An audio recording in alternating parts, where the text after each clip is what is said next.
Next regular meeting is scheduled for Friday, January 11th at the Community Center, 3500 Edgewater Drive, Sebring, Florida 33872. Please silence or turn off your cell phones. Consent agenda. The minutes of the Retirement Committee meeting held Wednesday, October 31st, and the Board of Supervisors regular meeting held Friday, November 9th. Treasurer's report and golf financials, September 30th and October 31st, 2018. Resolution number 2018-12/14-50. A resolution of Center Lake of Sebring Improvement District to approve budget amendment 2019-2 for insurance proceeds and the purchase of a replacement gator under state contract for $11,057.26. Motion to approve. Second. Public comment? Chrissy? Supervisor Before we vote, can I ask a question on it, on the golf report? Absolutely. Cliff, on the October golf report, and this may be unfair because you don't know this is coming, so if you have to get back to me, that's fine. What I'm concerned about is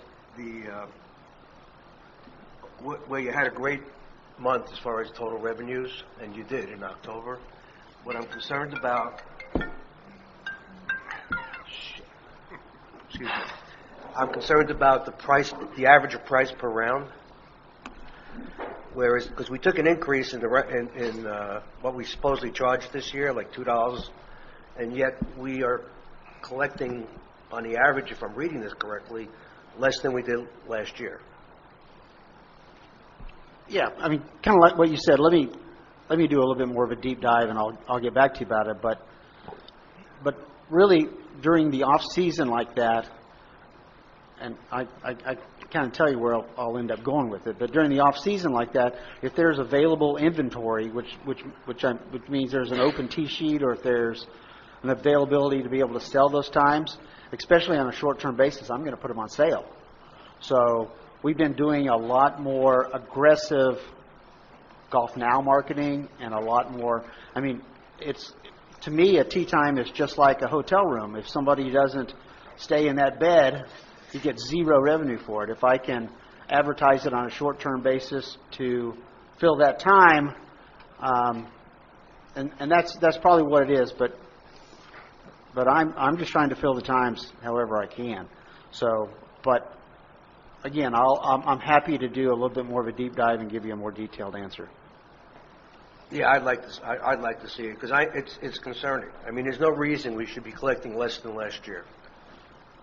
Well, to me, there's only really one number that really counts, and it's the bottom one that says we're up. That's not true. So that's your opinion. Okay, as long as you get back to me. Ready? I'm good. Supervisor Stiegel? Yes. Supervisor Brooks? Yes. Supervisor Gilpin? Yes. Supervisor Berenson? Yes. Okay, action agenda. Project update from Jim Orth, Craig A. Smith and Associates. Good morning. Jim Orth, Craig Smith and Associates. Happy holidays to you all. On the project update, we're currently working on the water treatment plant. There's two items, B and C, related to also Matanzas pump station. We're working on the plant. We've had a couple of hiccups there related to the systems integrator that was originally on contract. They went out of business, so we had to get somebody else on board. So item C on your agenda, we're looking for, we renegotiated a price with another systems integrator, and the price that was in the original contract for the first one, the differences make up some difference on taxes, just taxes that we had to pay on the contract. And then we're looking for a little more time on the contract because of the negotiation time, and then getting that subcontractor up to speed. The item B on the agenda is 2 replacement pumps at the Matanzas station. You've got a very unique situation out there.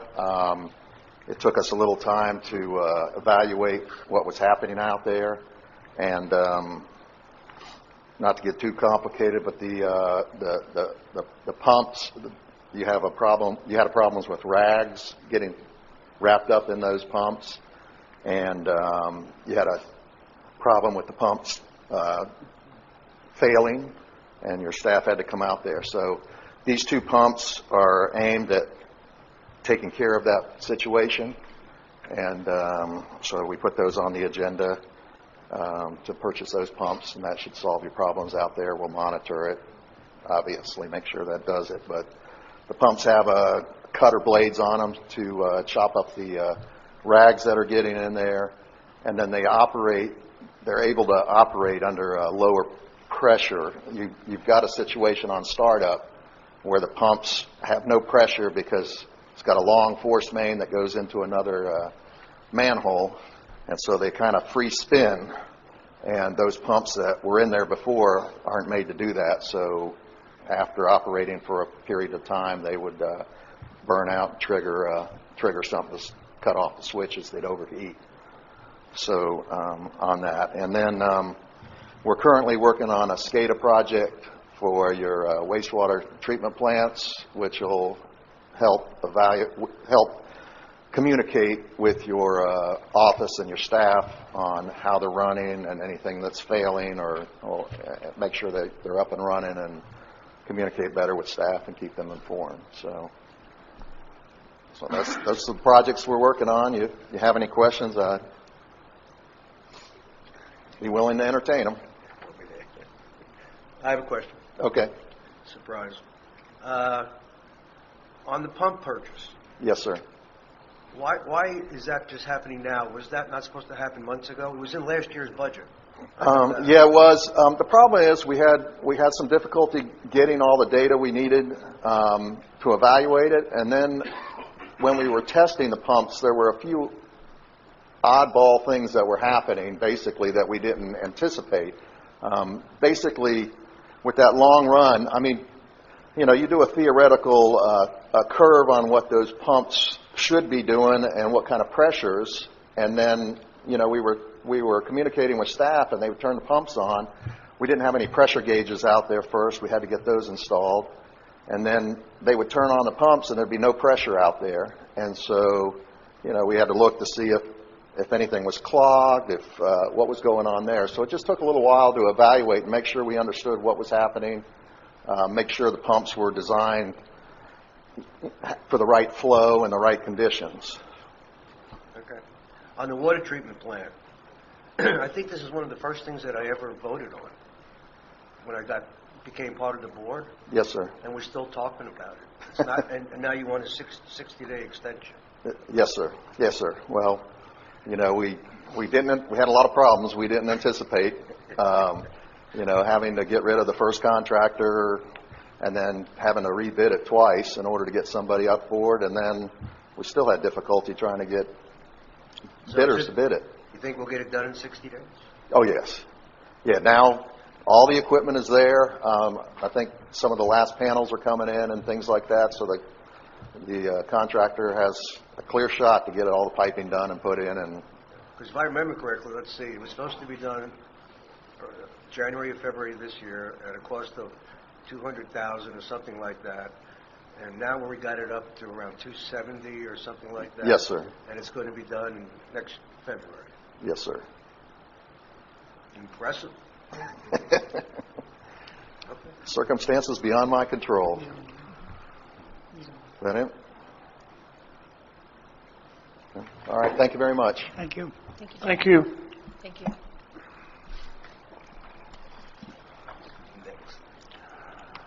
Okay, resolution number 2018-1214-51, a resolution to the Sun Lake of Sebring Improvement District to approve the purchase of 2 flight pumps through Xylene Water Solutions USA for $20,615 and waive quote policy.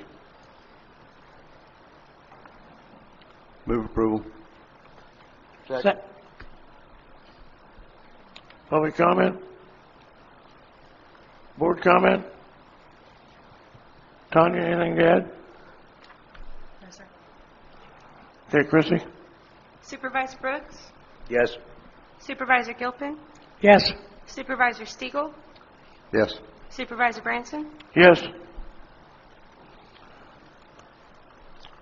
Resolution number 2018-1214-52, a resolution of Sun Lake of Sebring Improvement District to approve change order number 1 in the amount of $4,786.64 and add 60 days to the water treatment plant process instrument and control systems upgrades, project designated as RFP-1806. Motion approved. Second. Public comment? Board comment? Tanya, any comment? No, sir. Okay, Chrissy? Supervisor Brooks? Yes. Supervisor Gilpin? Yes. Supervisor Stiegel? Yes. Supervisor Branson? Yes.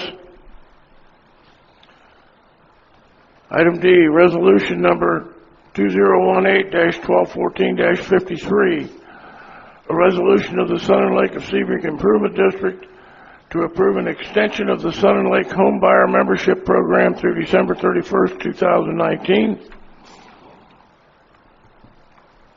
Motion to approve. Second. Public comment. Tom Costi, resident and member. Just curious to know if any information has been accumulated regarding how many of those free memberships, free first-year memberships, resulted in somebody moving to Sun and Lake, other than somebody who was moving here with intentions of joining anyway. We're giving a membership away, but is it resulting in additional residents and members that would not have become members without that free membership for 1 year? Go ahead.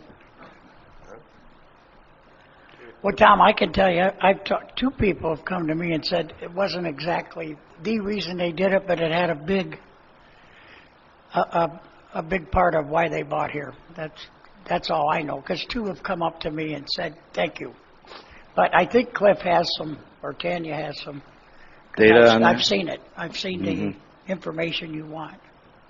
I know of several people that found out after they moved here that they got a free membership. Yeah, that was back when we first started it. That happened for a year or 2. So this program's been going for several years now, probably 3 or 4 years. I would think that somebody has kept some numbers on it to make sure that it is financially advantageous for us to give those memberships away. It's been running through 2016, and I have it completely documented. So I'm happy to let you look at it. Thank you. What's it say? I mean, what's it say? I mean, we have to decide if we want to extend that. We're talking about extending this for another year or not. Yeah, I mean, So what it's done, it's, our membership continues to slightly increase. I mean, not much, but it's slightly increasing as our membership is aging, but the numbers are still slightly going up. So it's done the job that was originally intended to do, and that's replenish the numbers as people move out of the membership. So it's done a good job doing that. The membership is not just the fees of it's all the money that a member will spend at a club throughout the whole year, the money that obviously that if they move here they pay in utility bills and assessments and HOA dues. There's a lot, anything we can do to generate that long-term income stream, that's a good thing. But as of now, it's just a program that to me is working pretty well. I mean, we may decide to tweak it a little bit, but it's working pretty well. I'd hate to just do something about it just because. So what does your survey say? I'm still waiting to hear it. Well, did you see that sheet that Yeah, I got this sheet here. Yeah, I got this sheet. What this sheet tells me is that 7 people signed up for 2018, 8 people did not, and that we lost $29,179 because we offered this. That's what the sheet tells me. Now, But we still gained my question to at you- least $1,000, $1,080 on every single one of those members. Well, see, You that's know- the other thing I'm confused about. It's a free membership, but we collect $1,000 from everybody. Yeah, we collect a cart fee from them, yeah. So it's really not free. It's really not free. Isn't that, are we getting in trouble for saying stuff that's not true? The membership portion is free, but the trail fees are charged, is that correct? That's correct. Well, so all of these people would have, I mean, I still don't know if Mike says he knows of 2 people, but I don't know if the other people moved to Sun Lake because they got a free 1 year's worth of golf. So they bought a $250,000 or $300,000 home to save $5,000 here? I mean, is that really what we think? That was the factor? People would not come to Sun Lake because we didn't give them the free golf? That's my question. Because I think we throw away $30,000 or so every year of income. It's like trying to prove a negative, Somebody might not have come, somebody might have come. You don't know, and there's no way to tell. I think the proof Well, you is can ask the people. Have we asked these people, would they have moved here regardless of whether we gave them a free 1 year of golf? I don't think we have. We have not. Right. We had the same conversation. You weren't here for it, but we had the same conversation last year. I remember sitting there and knowing it.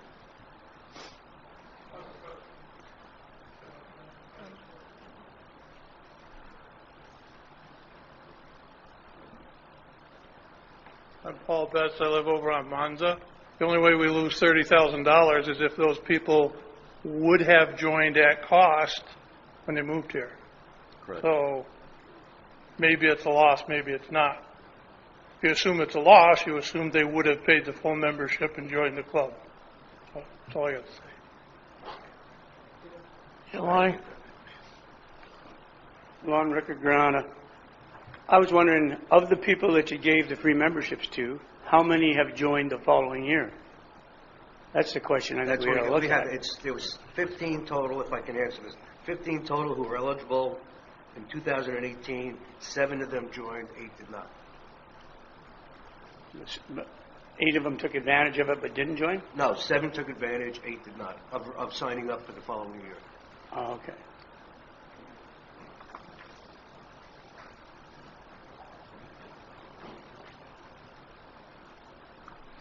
Well, Has that number changed dramatically in the past year from what it had been historically? Is that not true?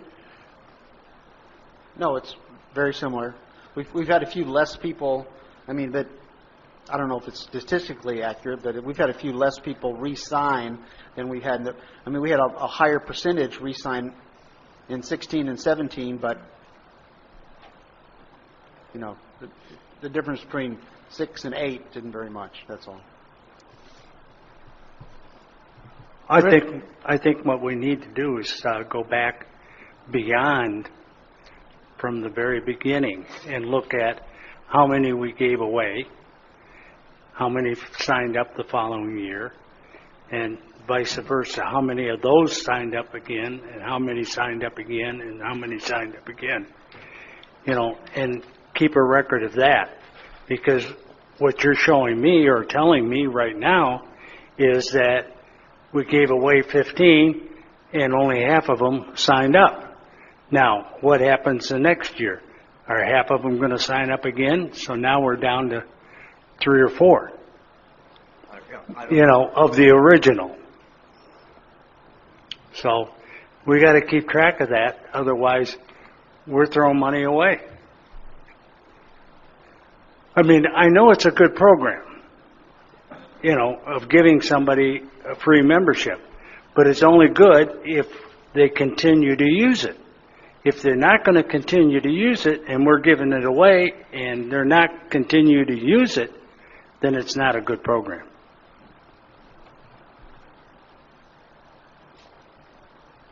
I can say that I had a brother-in-law that moved here. They did not join even because they didn't want to spend $1,500. So there's a lot of people saying no. And the two people that talked to me said it wasn't the absolute end that they decided to buy here, but it was a strong reason to buy here to get a free membership for $1,400, something like that. So there's a lot of people that move here don't even take advantage of it, but I think 7 out of 15, it's worth it. And now I think Cliff meets, or at least Jim Kurtzborn did, met with realtors and everybody. But when we first started this, some people got it, didn't even know they were going to get it. And I agree with whoever said that. But now, when a realtor comes in, that's told to everybody. I just think it's, if it was completely free, I was against it, but it isn't. It's $1,400. It's according to what situation you're in, and if we get half, I think it's worth it. And again, maybe I'm wrong, but I just think it's something we can offer. Nobody else does it. I certainly want Sun and Lake to grow, and so that's how I feel about it, and I'm probably going to vote for it.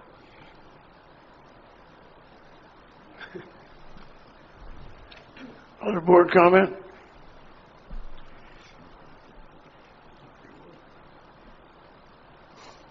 We have a motion and a second? We did. Okay. Chrissy? Supervisor Gilpin, Yes. Supervisor Stiegel, Yes. Supervisor Brooks, No. Supervisor Branson, Yes.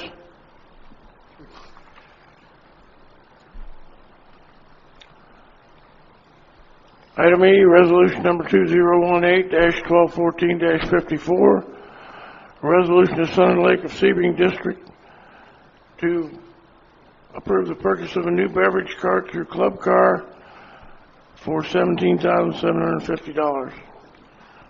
Cliff, you want to give us some detail on that? we need a motion, sir. Huh? We need a motion in a second before we can Motion? discuss. Oh, I'm sorry. Beg your pardon. Motion to approve. Second. Okay. Cliff? Yeah, the new bev cart is kind of long overdue. If y'all have played any golf in the last couple of weeks, the bev cart is actually down right now, so we're using one of the maintenance gators to, I'm even at that point where Earl and I are going to kind of make a decision real soon whether the old bev cart is economical to repair or not. So it's really in that bad a condition. So we need a new cart for lots of reasons, but you can kind of tell right now that we really need a new cart. So What is the plan, to have one or two carts? I get confused. I thought the plan is to have two carts on super busy days, and we can still do that even with a cart that's that I can kind of limp along, but Cliff, we have one cart that we use every single day, 5-6 hours every single day. You weren't here for this, but originally Ron said, just before you joined us, Ron said that we only need one cart, and he was going to park the other cart in a strategically located place and run it like a stationary cart. That was originally what we talked, because we talked about whether we should buy two carts or one. And we were told, you guys recommended, or Casper recommended, just doing the one cart. Is that, you're going to try and run two, or we're going to try and run one? 90% of the time, I do not need two. Okay. When we see the tee sheets and we have, say, 250 golfers on both golf courses for the entire day, I just don't need two carts.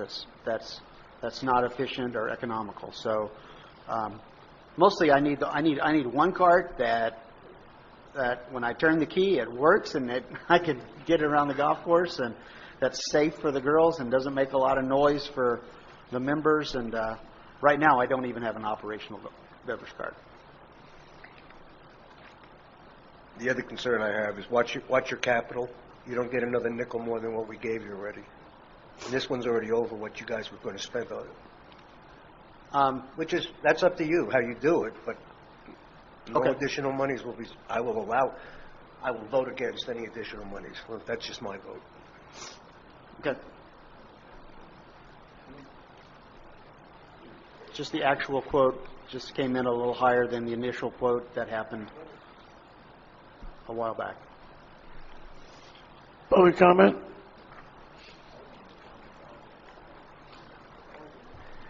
Neil Hotelling, I'm a resident over on Mondavia, and I've had the opportunity to meet most of you. But the question I would have, particularly since a couple things down here, is the approval of a lease with Jacobson Textron for the golf course equipment. If you looked at the possibility of a lease for the beverage cart as well, and that would be from Easy Go instead of Club Car. I'm not sure if there's a tie to the Club Car.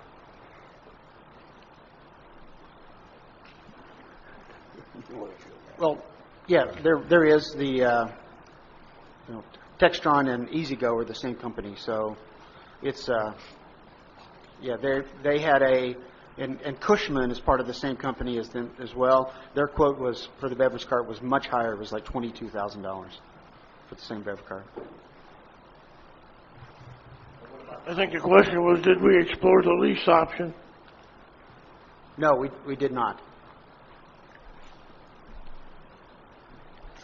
Morning, Bill Norcross, resident.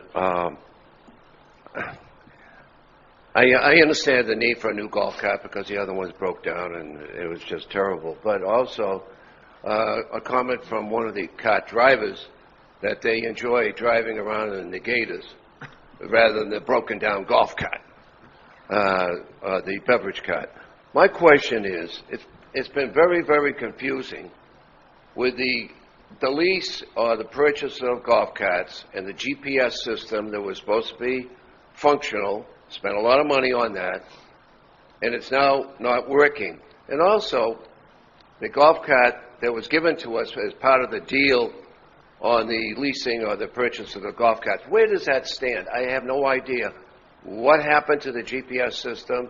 I hear different stories, and I just like that, for the record, get it straight. What happened?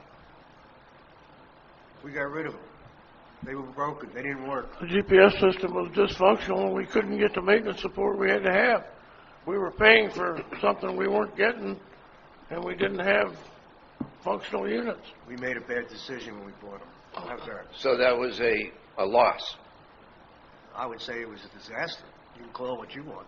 Well, it's I'm kind of a guy that hates the do-overs and hates to have that kind of loss, and I just think that what's happened now since the GPS system is not functional, we have a lot of people with their golf carts, whether it be members or outside people, getting too close to the greens. I have sent pictures to everybody, and they understand it's not only the outside people, but the members.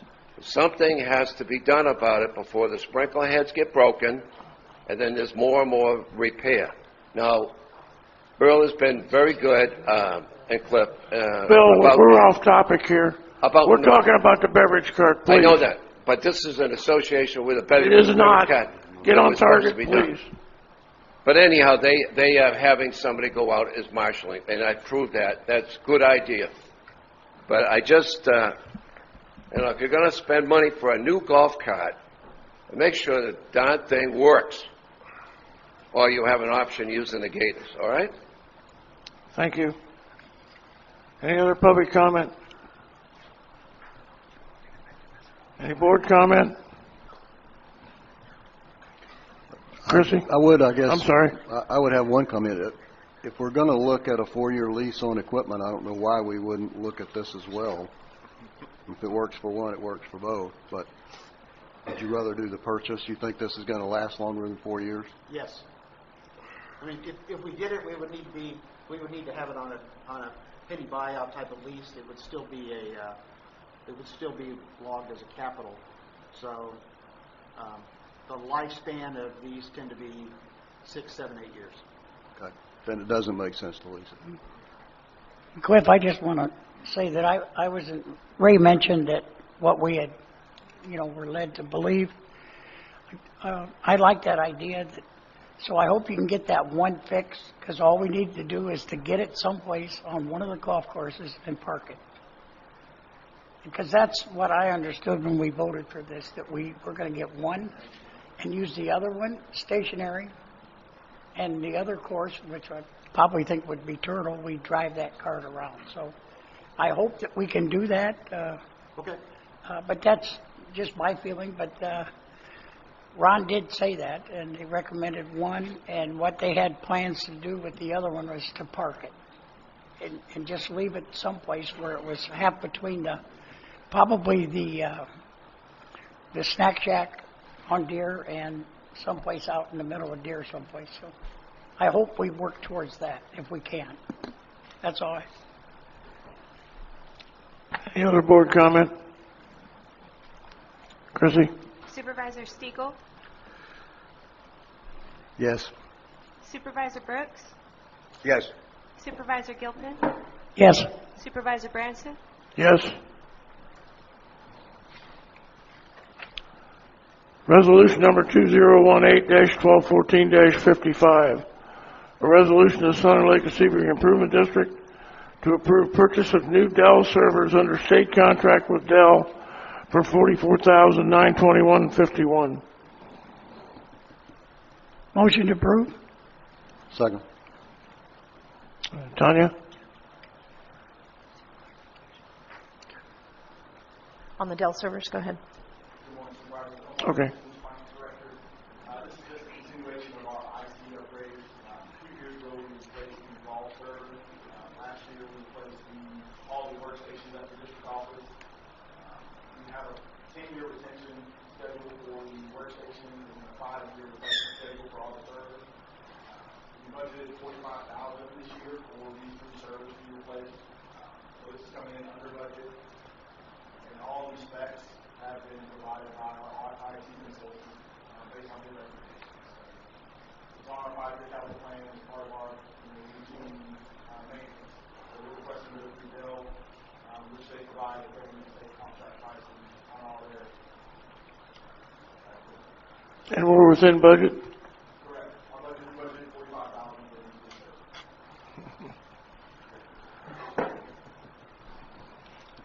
Okay, public comment? Board comment? Chrissy? Supervisor Brooks, Yes. Supervisor Gilpin, Yes. Supervisor Stiegel, Yes. Supervisor Branson, Yes.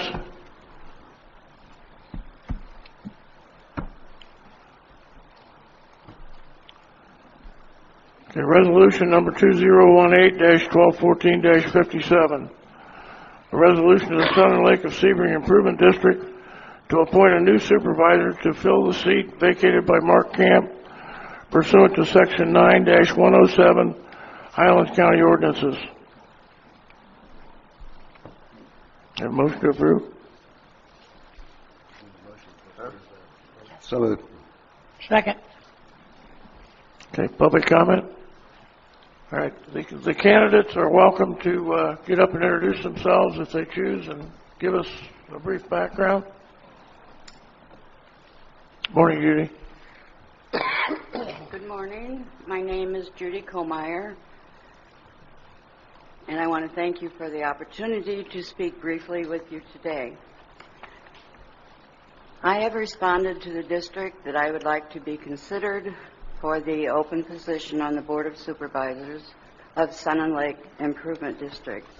To give you a bit of personal background, I am married to Bob Komeyer. We have 2 sons, Scott, who lives here, and a younger son, Douglas, who lives in Vermont. We left Michigan in 2002, moving to Marathon in the Florida Keys for 1 year. We moved permanently to Manor Hill in Sun and Lake in September of 2003. I am a registered voter. My working background is 30 years with a health insurance company in Michigan. I started at this company in the early 60s, at which time there were 64 employees. and we were doing business in 2 states, Michigan and Indiana.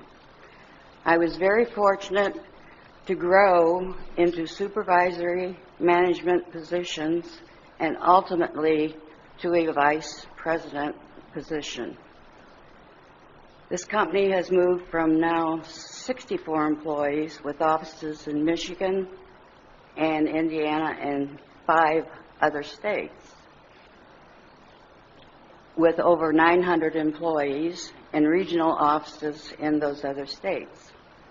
My responsibilities included developing new health insurance contracts for group employers that had to comply with health insurance regulations of each of these states. So whenever a new contract was being developed, it took interaction with the regulators in all those states to get those policies approved for sale. I also was responsible for marketing and profitability of what we called line of group health insurance. And in the same time, make sure these plans were attractive enough to our contracted independent insurance agents that they wanted to sell them, but I also had to have the line that these were going to be profitable for the company. I traveled all 7 states over the period of time that I was there. At the time of my retirement in January of 1998, I was responsible for $60 million of company revenue. My part of the business was profitable at the time of my retirement. Since moving to Sun and Lake, I have served on the Manor Hill Homeowners Association Board for 3 years, and I have also volunteered at the Sebring Humane Society. I feel my working background gives me the tools I need to contribute to helping grow Sun and Lake to an even more desirable community than it is already. There are tremendous opportunities for growth here. I believe in spending wisely, setting priorities to avoid wasting tax dollars. I appreciate your time and hope you will give consideration to my desire to be on the board. Thank you. Thank you, Judy.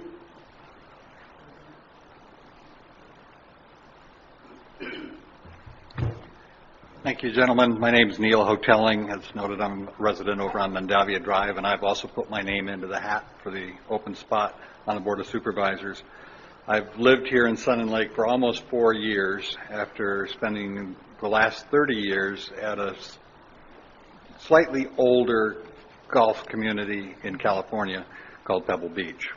I worked for the company there 27 years, beginning as the golf operations manager and continuing in various roles, including Director of Corporate Affairs and Director of Special Projects. So I have some understanding of the challenges of a golf community. Ours had the unique difference of being company-owned instead of a public entity, which gives some advantages and some disadvantages. But I think the background that I have working in the golf industry and in a golf community and living in one for all those years, including now here, now that this has become home, I moved here still working full-time for Pebble Beach Company to help with aging parents. This is now going to be our home. My mother's just turned 97 and still going strong, and we've decided this is where we're going to retire. And I officially retired in April.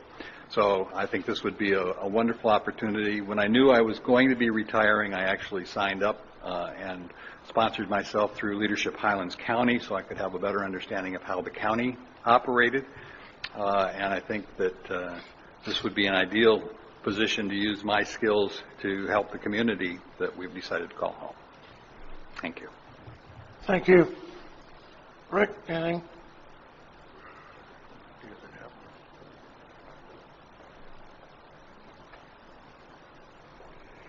I'm Rick Hulbert. I've been a resident here since '02, and I've been on the Board of Supervisors here in Sun and Lakes for 4 years.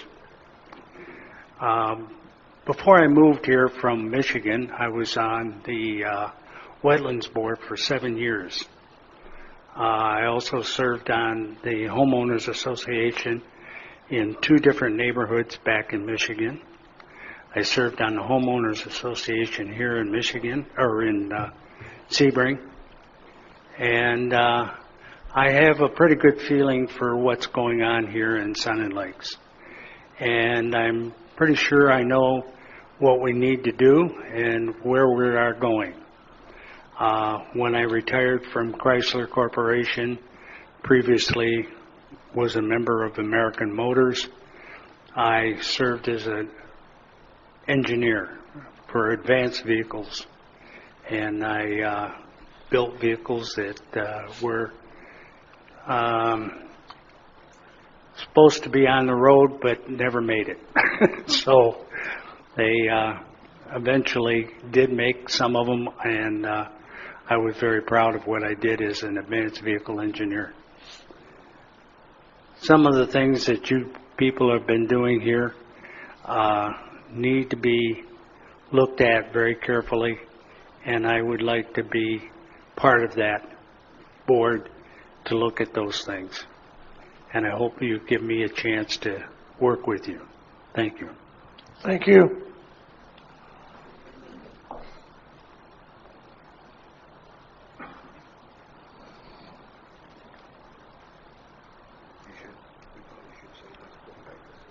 So do we have a nomination?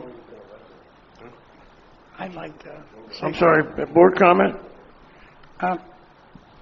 I'd just like to say that I know everybody and talk to everybody that's running, and I appreciate what everybody's put their name out. I hate this part of the job. I've done this way too many times. It's not... I would have no problem with any of the 4 candidates if they were elected. I might disagree with some of them, but that's not what we're here for. I just hate that we have to do this. I would just as soon call in sick right now and go home and let these guys do it. But I just want to thank everybody again that put their name in. I hope our relationship is still good. Even the one we picked might not like it, but it's just not something that I like to do, and I think I can speak for the rest of the people on the board. It's not a fun thing to do, to have to pick 4 people that are all concerned about Sun Lake and all have good ideas, and we have to pick one. So I just want that. I just had to say that, even though it might not make any difference, but I don't like this part of the job. Tell us how you really feel. Any other board comment? Well, I thank you for trying. I mean, all of you guys. I wish one would have tried to apply. You can never have too many people. I think we're fortunate to have qualified people.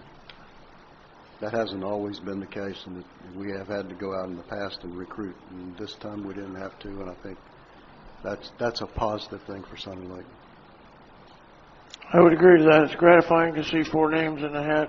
I hope we don't have to do this again in my tenure on the board, but if we do, I hope we have at least that many. We do have to do it again. We got to do it. I have to go out and get some coffee. I'll be back in about a half hour. Okay, do we have a nomination? How do we do this again? I don't even know. Oh, I have a question for Daniel. What if we vote and it's a 2-2 tie? What happens then? We have another nomination? Or? Correct. Okay. Okay. If we have a 2-2 tie, what do? We have to have a second nomination.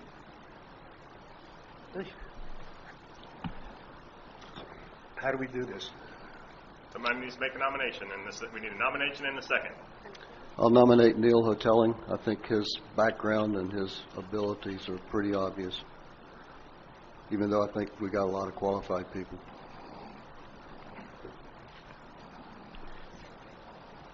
I second. Motion second. Public comment on the motion. Public comment?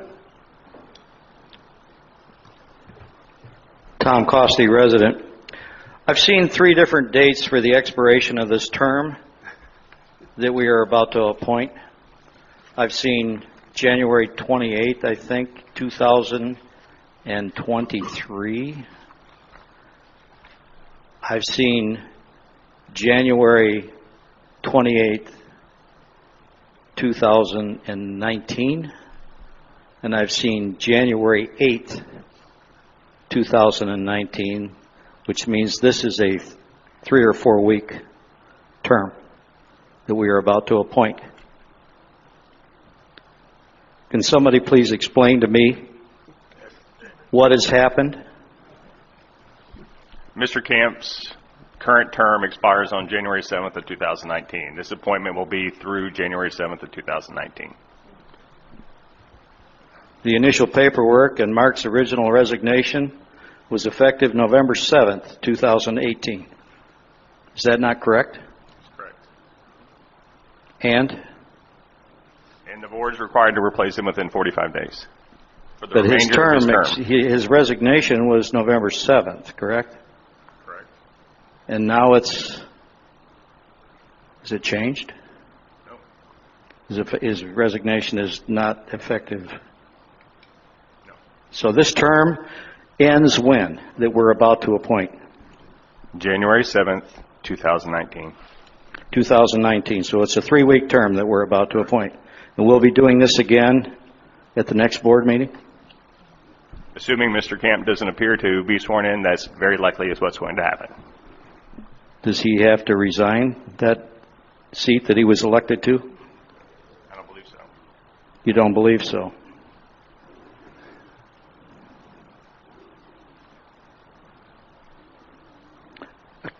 Can you explain the 3 different dates for the expiration of the term that was published? Well, we were basically trying to skip a step. And we, after reviewing the statutes, we decided that wasn't the best course of action. And so we're doing exactly what the law requires, which is to appoint a supervisor to fill the remainder of the term. And the board is able to make that appointment. Will the next one be a 4-year term, or will the next appointment be until the next general election? It'll probably be a 4-year term. Probably. That's not been decided yet?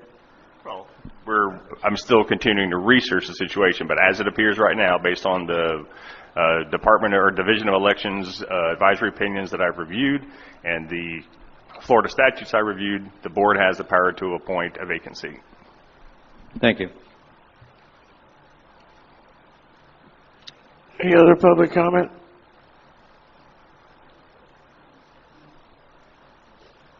Roger Jones, resident. I just wanted to encourage you gentlemen to consider Mr. Hilbert. I've had several conversations with him, and I'm very impressed with his physical conservatism. We need to control some of the money we're spending. Thank you.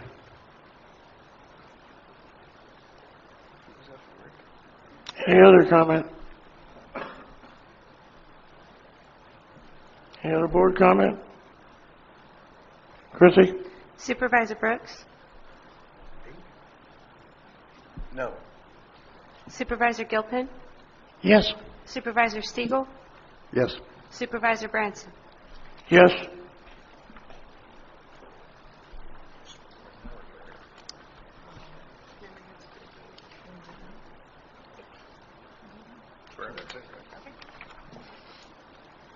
Mr. Hotelling, I'll swear you in.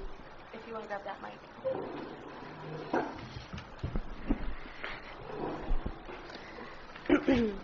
Please repeat after me. I, Neil Hotelling, I, Neil Hotelling, a citizen of the state of Florida and of the United States of America, a citizen of the state of Florida and of the United States of America, and being an officer of the Sun and Lake of Sebring Improvement District and a recipient of public funds, and being an officer of the Sun and Lake Improvement District and recipient of public funds, do hereby solemnly swear do hereby solemnly swear that I will honestly, that I will honestly, faithfully, faithfully, and impartially and impartially perform the duties entrusted to me while in office as a supervisor of the Sun and Lake Sebring Improvement District Board. perform the duties It's okay. Entrusted to me while in office entrusted to me while in office as a supervisor as a supervisor of the of the Sun Sun and and Lake Lake Improvement District, and will not neglect any duty imposed upon me and will not neglect any duty imposed upon me by law. by law. So help me God. So help me God. Congratulations. Thank you. And just for the record, my Neil is N-E-A-L. It's on the board as N-E-I-L.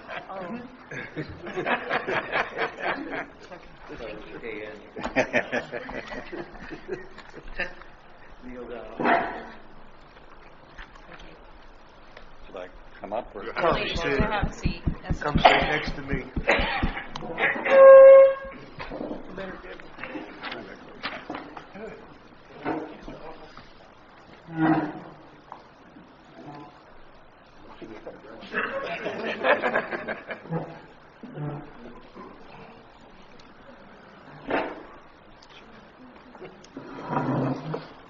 Okay, add-on items, None? petitions and communications. Yes, we have 4 in front of the board this morning. The first I have is from a Jose Pathayil. Is Mr. Pathayil here this morning? Oh, yes, he is. I apologize. He is asking the board to waive $1,627.05 of fees for a house that he purchased this summer at 5951 Virtuti Street. The breakout of the $1,627 is district assessment $673, late fees $383, and attorney fees $570. Just to remind the board doesn't have the ability to waive actual assessments, so potentially what he's requesting that the board actually has the power to do would be the removal of the district late fees of $383.61 and the attorney fees of $570. And I did speak to him. We offered to, the district personnel offered to waive the late fees of $383.61, but he wanted to submit this request. I think he bought it at a tax deed sale. That's what I understand, if I recall correctly. And he doesn't think that he didn't do his due diligence, basically. And he is in California, which is why he's not appearing here today to personalize his request. What we've done in the past is just forgiving the fine, right? Late fees. The late fees. And he's asking to do. He's asking for more. Okay. We don't have the option of waiving the assessment. That's correct. That is correct. So we could waive the late fees, we could waive the attorney's fees if we so desire. Correct. However, the district has already had to pay those attorney fees. I move that we waive the late fees and charge the rest. Correct. That's an option. I'll second that. What was that, to waive? Just the late fees only. The late fees. And that's what we've done in the past. Is just No more. Do we have to vote on this? We can do it. Yeah, we can take a quick. Consensus. Yeah, we can take a quick vote. That's fine. Yeah, it's fine. Is there any other discussion on Mr. Pathayil? No. The only thing I would add is the house company reached out to us, which is how this all transpired. So he's in the process of selling that property. So this guy will be giving him more profit for him on the backside. He's owned it for a few months now and has not paid anything. Well, I think like before, if he gives us a check, less $383.61, I'll accept it. At this point, he's going to give us a check no matter what. So it's up for sale, he's selling it, we've already received an escrow. It's just that we want to grant him a waiver of penalty. To benefit him, I have to say. You basically already offered him that, correct? Correct. I'm changing my vote. And my question would be, I understand from the discussion that the process in the past has been that we will waive the late fees, but I'm not sure why we would do that when it's really a matter of him not having done his due diligence. seems to happen with some regularity around here. And then, in all honesty, in the past, generally when we're waiving late fees, it's for someone who's living on the property. There's a precedent for waiving the late fees, and I don't think you can apply it selectively. I think we've done it for other people. I don't think we should not do it for this gentleman just because he's selling the property. But I understood from staff that the precedent was based on people who were living there. Not necessarily. Some were landlords.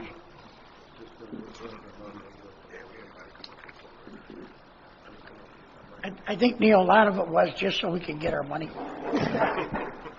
You know, and that's basically what it is. And penalties are penalties, but Well, I'll go with the motion, 38361. I don't know, if you want to vote it, we'll vote it. Yeah, we'll take a quick consensus vote. So if everybody wants to just sound off yes, no. Chris, you want to do a Yes. official vote? Call names? I'm going to go ahead and call the names. Supervisor Gilpin? yes. Supervisor Siegel? Yes. Supervisor Brooks? Yes. Yes. Supervisor Hotelling? No. Supervisor Branson? Yes.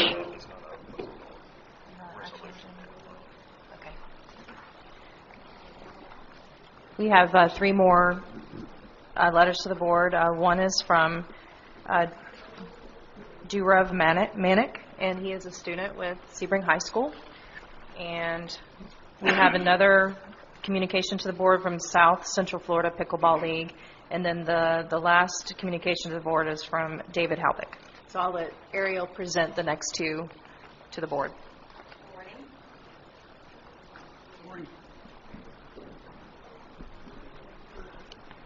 So the first young man, Dhruv Manik, he and his family are residents of Sun and Lake. They are avid pickleball players, I think, which is listed in his letter to the board. He is a part of the IB program at Sebring High School, and as a part of that, there is a community service style project that they are required to complete within that program. What he is asking is that he have the ability to host a pickleball tournament that he would put together and host it here at Sun and Lake. The ask is to waive any fees that he would have to pay if he had to pay to use the pickleball courts.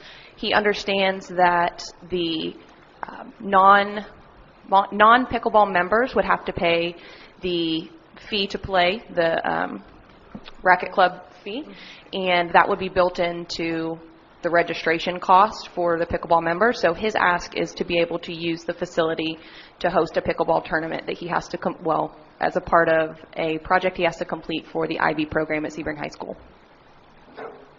Does he collect money out of this on this deal? And if he does, where does it go? So he and I spoke about that.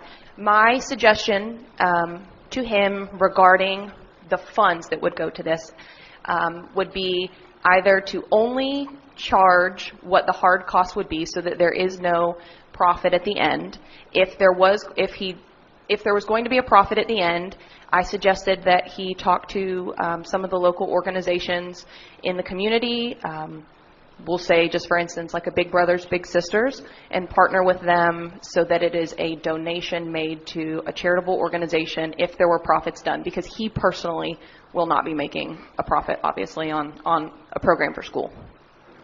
Okay, I think it's a good idea, but I think we should get it in writing. Absolutely.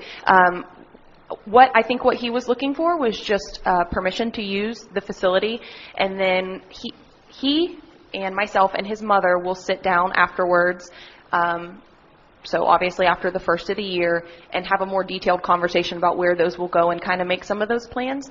He was hoping to just be able to secure the facility so that when he approached these organizations and kind of was firming up the event itself, that he knew that he had a place to host the pickleball tournament. What do you think about it? What's your recommendation? My recommendation would be to allow him to do that. He and his family play pickleball regularly. I think that it would be a great way to kind of promote our facility and what we have at Sun and Lake. Obviously, the hope would be that there would be some folks who maybe have never played at Sun and Lake that come in and participate, and which ultimately the dream there would be that they fall in love with the facility and want to sign up for the racket club program. So my personal suggestion would be that we allow him to do this. You need a motion, or what do you need? Consensus would be fine if there's any objection. I'm in favor, sure. Okay. Me too.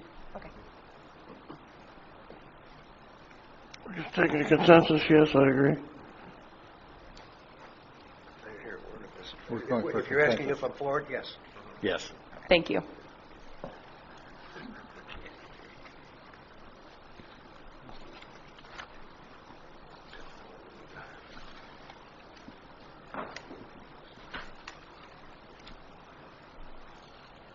The next communication to the board is from the South Central Florida Pickleball League. Is there anyone here that represents the pickleball? No? Okay.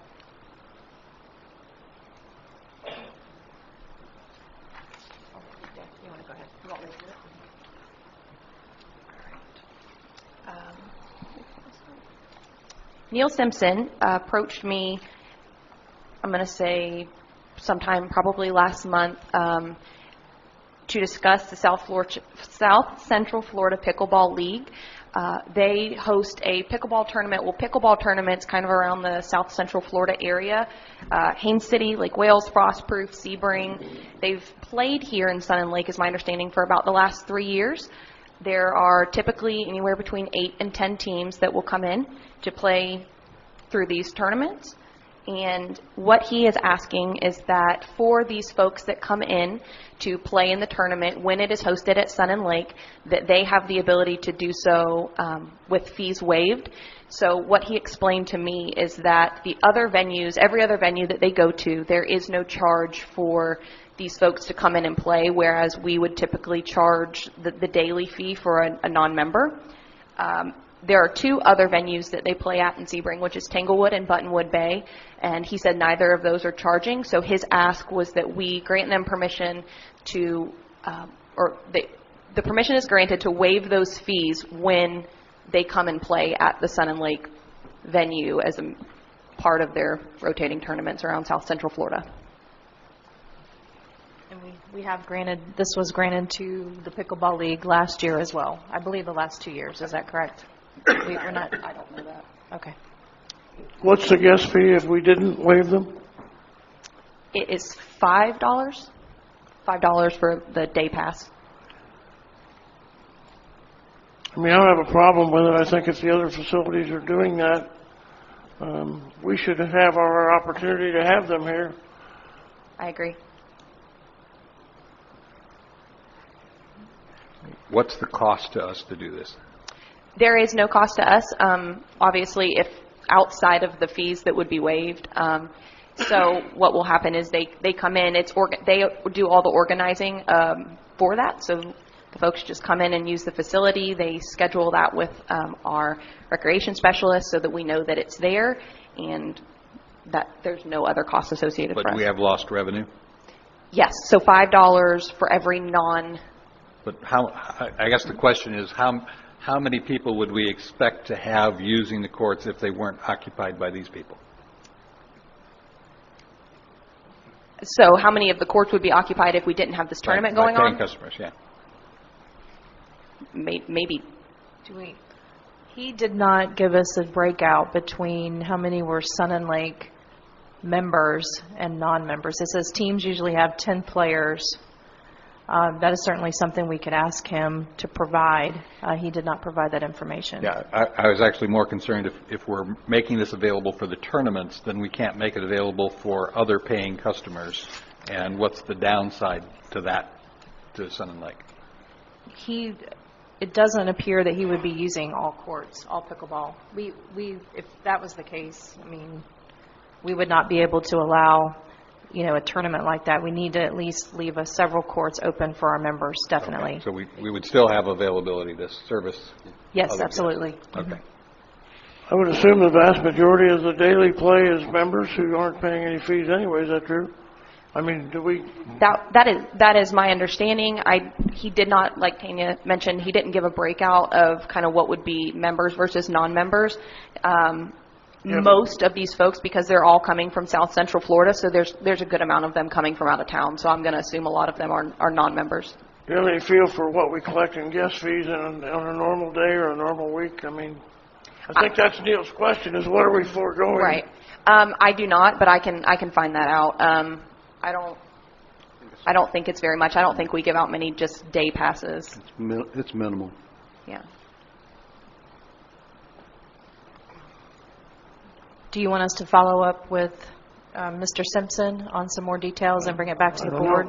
Are we in a position to wait another month to do this, or 3 weeks? Yes. First tournament is scheduled January 15th. Why don't we give Ariel the authority to do it if she thinks it's appropriate?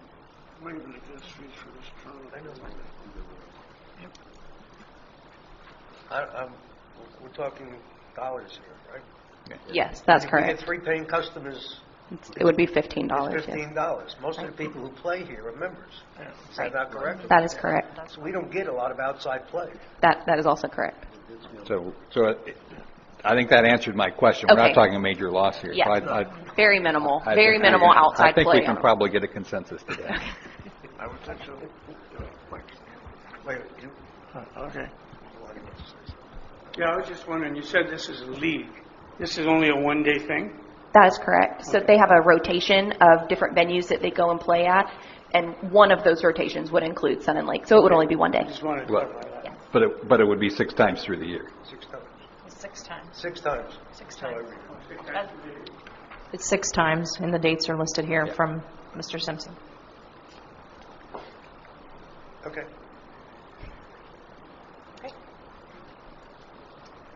So Thank you. Thank you. I'll go for it. I don't know about you guys. Yeah, I think we're in consensus to agree. Okay. I'm fine with it. All right, and the last communication to the board is from David Halbeck.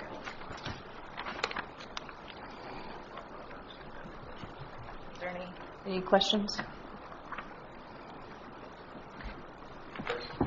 Yeah, I think we pretty much addressed this already.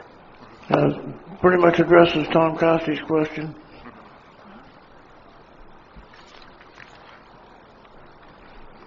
And it's not a question for us, it's a matter of what we're legally obligated to do, so I don't know how much discussion we really need.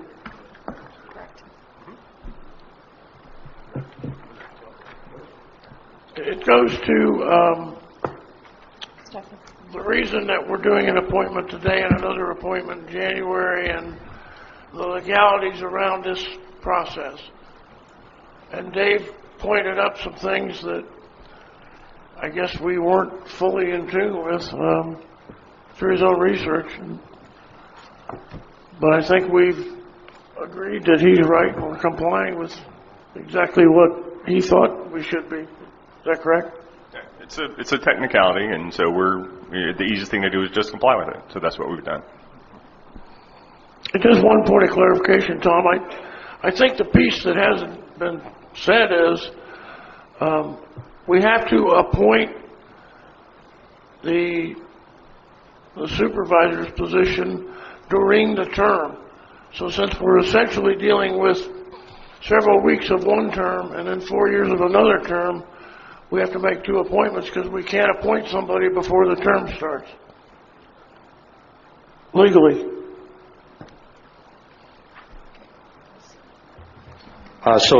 Should I assume that this is an ongoing discussion, or is it a done deal between us and the Supervisor of Elections and the state of Florida? I've submitted a letter to the Supervisor of Elections, and I haven't received any issue about what I've proposed. So, Is that a matter of public record, that letter? Mm-hmm. So we can have a copy of it? Absolutely. Are the resignation letters of Kurt McCullough, Richard Miller, David Helbig, Wally Edgell, Larry White, and Mark Camp, are they all a matter of public record? If there's any written document that belongs to the district is a public record. Hasn't the Supervisor of Elections stated that those letters need to be submitted to the Supervisor of Elections? Not to me. So Mark Camp is not, a copy of Mark Camp's resignation letter is not going to Penny Ogg, the supervisor of My elections? understanding it's already been provided. Say again? It's already been provided, is my understanding. To the supervisor of elections. To her office. To whom? To her office. To her office. But not the other supervisors who I mentioned? I don't know. You don't know? I don't know that.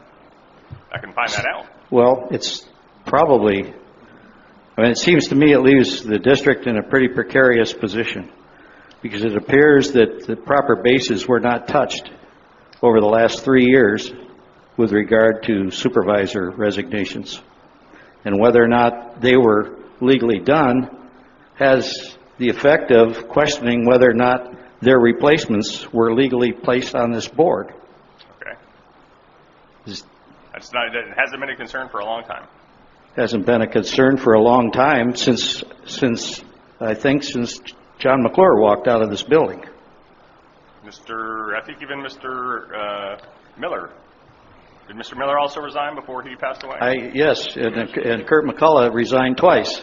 One time before Dick Miller resigned. David Helbig resigned before Dick Miller did. Happy to research all this for you. What would you Pardon me? I said I'm happy to research all this for you. What information would you like? If the board instructs us to do additional research, we certainly will, but if there was a problem, I mean, Penny Ogg, in a popular seat, there is a Florida statute that requires a resignation to be sent to her office, to her, as part of that resignation. So that is not, the topic here is Mr. Camp. And so his letter of resignation has been submitted to Mrs. Ogg. I'm fine with the way it is, because I'd hate to have to ask these three to leave. Well, I would too, but it's time, I think it's time to clean up our procedures so that we, going forward, and let me say one further thing. One of the biggest problems that I have is that we've got ourselves in a position where our board members, individual board members, are placing people on this board without one popular vote to their credit. Our board members are being selected by other board members and not the voters of Sun and Lake, not the registered voters of Sun and Lake, which the Florida state statutes do require. But Tom, I believe that's similar to the way the county functions with regard to the county commissioners. When a resignation or a vacation of a seat takes place at the county level, the state has to be informed, and either the governor or the secretary of state gets involved with the process for replacing that elected board member. But we're not doing that. And if you read the statutes, it looks very problematic, especially when you guys are putting other members on this board for 4 years. Mr. Costi, And the public has nothing. Mr. Costi, this is not a question and answer session. All of these questions will be answered by my letter to Penny Ogg. So I'm happy to provide you with that, and you'll have the answers to all your questions. Well, I think maybe that's necessary. I mean, it's for our own protection. We have people who probably might have had a better chance of getting on this board had it been placed in the public's hands, as opposed to being on the individual board members to replace retiring or resigning board members. And then it's taken out of the hands of the public. Well, the state constitution and the state statutes guard very closely against anything like that happening. Thank you very much.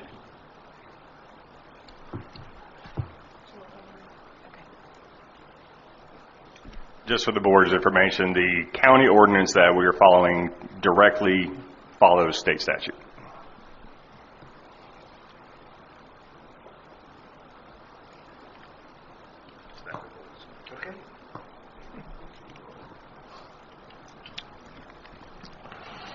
Okay, moving on. Staff reports. I guess I'll go ahead and start. Looks like this thing is definitely working now, so you shouldn't have a problem hearing me. I've prepared a small presentation just to give you guys an update as to how we finished our last fiscal year, ending at September 30th, 2018. We'll go over the general fund, utility fund, golf fund, and then an overall summary of how we've been trending. To start with the general fund, highlight a few notes. First thing I want to talk about is assessment revenues. This year we collected $3.4 million in assessment revenues, which is slightly down from last year, about $70,000. Last year we collected 3.5. Just a little bit over 3.5. So in comparison to budget, we budgeted 3.5 million to collect. We haven't hit that number yet. We're at 96% collection ratio on assessment revenues. Total revenues this year, we did collect $3,939,623. Last year, we collected about $40,000 higher than we did this year. Now, there's some intricacies. This year, we obtained a lot of insurance and FEMA reimbursements, where the year before that, we did not collect those revenues, but we had miscellaneous items such as land sales that were kind of an anomaly in our operation. So, once again, overall revenue is about the same. We're talking $40,000 to $70,000 discrepancies from year to year. So it's been fairly consistent. Overall expenses, we spent $3.3 million in comparison to last year's $3.2. There was about $130,000 variance this year over last year. Most of that was attributed to all the hurricane expenses that we had to contend with. So for next year's projections, while we don't foresee hurricane expenses, we are still projecting some of that increase due to the road paving program that we built into this year's budget. Golf subsidy and transfer out this year was $736,000. Last year we transferred $628,000, so we had about $107,000 increase this year regarding golf subsidy and capital. So overall, the net change in fund balance for the general fund was a net loss of $145,000 as a whole. Last year, we did perform a little bit better. As far as the general fund is concerned, there was a positive net fund balance of $132,000. Any questions on the general fund or comments? Switching over to the golf fund. We've gone ahead and split the golf fund into two separate categories. So we've split golf and F&B into separate income statements. We've done a 60-40 split on all the overhead costs, such as G&A and F&B and sales and marketing, some of those items. For the golf revenues and expenses, there was a net income of $86,000. F&B revenue expenses, we had a net loss of $269,000. So overall total was a deficit of $182,000 that was picked up by the general fund through a subsidy transfer out. You know what the F&B revenue was last year, the expenses, offhand? I do not have those offhand, but I can get those for you. Sure. I thought we had a positive cash flow. Is that not true? Last year we did not. So This year was an actual improvement, overall less income. The net income this year was $182 loss. Last year's loss was actually $373,000. So, but we didn't separate the two entities. We did not separate them last year, but we can go back and look at those reports. I think if you went back and looked at what we've historically done at F&B, that the cash flow has been positive. I would assume, just off recollection, I would assume that F&B is probably pretty consistent. I would assume last year golf got a pretty good hit and probably spent more money on maintenance. Obviously this year we had some position vacancies and some expenditures just didn't fulfill in comparison to last year. So I would assume you see a change in that golf. Okay, but my question would be on the F&B side. If we had a positive cash flow last year and this year it's negative to the extent that it is that because of the way we're accounting for it? Is that because of a change in fixed cost and overhead? I mean, I think if that's the case, we should understand why it's the case. Right. Well, I think to your point, I don't think there was ever a positive cash flow for F&B. The way it was shown out in the past was it was all combined into one big statement. So once again, if we go back and we make these apples to apples, I think that your trend on F&B will be the same at a net loss. And that's fine. If that's the case, that's fine. That's not the understanding I had. Yeah. No, I think that would probably most likely be the case if we ran the numbers back. Can you do that? Yeah, we will, for sure. Can you also clarify, I'm looking at this and seeing that golf lost 180,000 overall, but Correct. we transferred 768,000. What's So the there's, difference? that transfer includes equipment and capital. This is Okay, just this is just operations. operating? Correct. And I'll explain that in a couple of slides to show the difference of what the subsidy was, what the net loss was, and what the capital was as well. So that's the difference between those two numbers. Okay. Okay. So going to the utility fund had a pretty good year this year. Total revenues $2.4 million, total expenses at 1.5. And then a transfer out for the remainder of the maintenance building ended up with a net income of $380,000. Of that $380,000, we did carry over the water plant project, which was at $255,000 what we transferred over.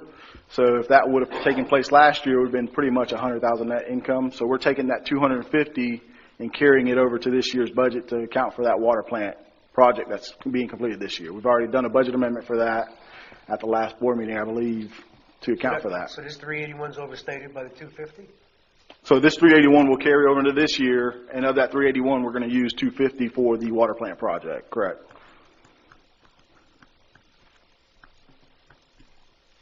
Last year's net income, we actually had a loss of $600,000, which included the transfer out for the maintenance building of $1.2 million. So this year, once again, was a little bit of an improvement for the utility fund. So kind of put this in perspective, what I've done is I've put a few years here back to back, so you can see what the trend is for each fund. As you can see, the top line is the general fund. For 14, 15, and 15, 16, there was a net loss, $500,000 and $300,000. Last year we had an improvement of $130,000, and then this year was the $145,000 loss. For the golf fund, they've been trending for the last 3 years about $300,000 or $400,000 loss consistently. This year they made an improvement, and that was a reduction to $182,000. I've put a little line below that shows last year is a good example that net loss for the golf club was $453,000, but the district subsidy we only transferred a cash flow of $286,000. So we weren't making them fully whole on that loss. What they were doing is they were offsetting some of that membership revenue or using other cash flow to compensate. So this year we gave them a little bit more than their net loss in order to reduce their payables that they had been carrying over. Utility fund performed well in 14, 15, 15, 16, and 16, 17, had a net loss. Once again, that year did include the $1.2 million transfer for the maintenance building. And then this year shows that positive increase of $380,000. So as a whole, we've been trending in almost a deficit for the last 3 years, $300,000 to $400,000 year over year. This year we made an improvement of $230,000, which is a positive sign. For the next upcoming year, we are budgeting. Can I ask a question? Go ahead. I'm still confused. On the subsidy received, Correct. if you go to 17 and 18 on the golf, they lost 182,000, 156. They got 330,000 from the general fund or someplace. Right? Correct. And they still lost the 182. Correct. That 182 is just operations. So then we kick in the 330 to offset, so that So it would be a 182 positive income on their financials. You'd see a positive cash flow or It's a net got nothing income. to do with the 330, the 182. Correct. Correct. So this is pure revenue versus pure expenses. They lost the 182. Exactly. Pure cash flow. Correct. And that's the difference. Yes. Okay. That's what we have to try and get to zero. Is that what we talked about once upon a time? That's what's been recommended by Global Golf. As you can see, something that there's a line graph not showing here on this presentation for some reason, but as the general fund, once again, we did lose $145,000. Of that $145,000, it includes all the golf transfer. It includes all the golf equipment. It did include some of the hurricane expenses this year, which once again I assume is going to be offset with some of the road paving program. So I predict this upcoming year to be operationally pretty similar to a net loss if we keep everything consistent in the general fund. Utility fund, I expect to break even. Once again, we rolled over that water plant project, so I expect that to break even. So once again, we're going to continue that almost break even trend going forward, not including some of your larger capital projects that are coming down the line. I wish we had that. So the money, for the most part, is only going one way. What was that? The money, our money, for the most part, is only going one way. Right now, based on budget and actual operations, yes, we've been trending at a deficit. The last 2 years have included the maintenance building, and this year included a positive. We didn't have any major projects this year, so we actually made some money. But for the last couple of years, there has been no savings or no reserves put in place from any of the funds. But you paid for $1.8 million for the maintenance facility out of that. That's the reason you got a negative. Correct. Those years. It's totally different than if it was business financials. Right. It's totally cash flow. So if you do a $1.8 million project and you pay for it in 2 years, that's $1.8 million coming out of your cash flow. Right. Where in a business, you'd put $1.8 million on the books and depreciate it over 20 years. Yeah. And for, like I said, on this presentation, that line graph, I believe you guys have it in your packet, the line graph that shows where our cash balances are and where they're projected to be. We're somewhere around $8.5 million total. We recommend always to keep a balance about 6 months of the budget, which is about $3.8 million. So that gives us that variance of $5 million allowance to spend on capital projects over the next couple of years. With this upcoming budget, we're projected to spend about $2 million of that. So it gets us down to about $7 million total at the end of next year. If we did everything. If we did everything according to budget, correct.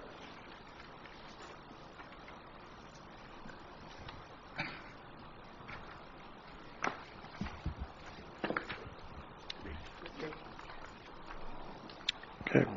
Public comment? Any board comment? Okay. Good morning. Code enforcement yesterday had 3 hearings, all went in our favor. There were 2 on Granada and 1 on Sun Lake Boulevard when we took it to the hearing, and they all went to our favor. And Michael, you've talked to me about on Granada about that house, and it went in our favor. They have to clean it up. They were fined $1,028, so they have to clean all that area up. We have cited all 3 areas that we've been that have come to us, so everything in our favor went well. We also had a 95 code enforcement that we wrote up last month, parking, trash, whatever. And we also are doing 233 watch orders monthly. So that's where we are now. And I gave you guys all the reports. You have any questions? How did code enforcement, how does your system work again as far as when we get to finding these people? I got to tell you, yesterday we had a hearing with special magistrate. The reason I'm asking, Mike, is I went through, I believe it's Area 2 or District 2, I don't know what. Unit 2? Yeah. Unit 2. Up front, yeah. It was amazing. I had not done that in a long time. Truly was amazing. It was an experience. Mm-hmm. You could have spent 3 weeks in there writing violations if you wanted. Absolutely. So my question is, how does the system, how do we work this thing? You write them? How do we do that? We go through the area weekly.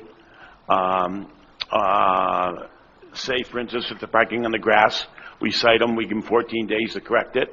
If they don't correct it, then we send them another letter, and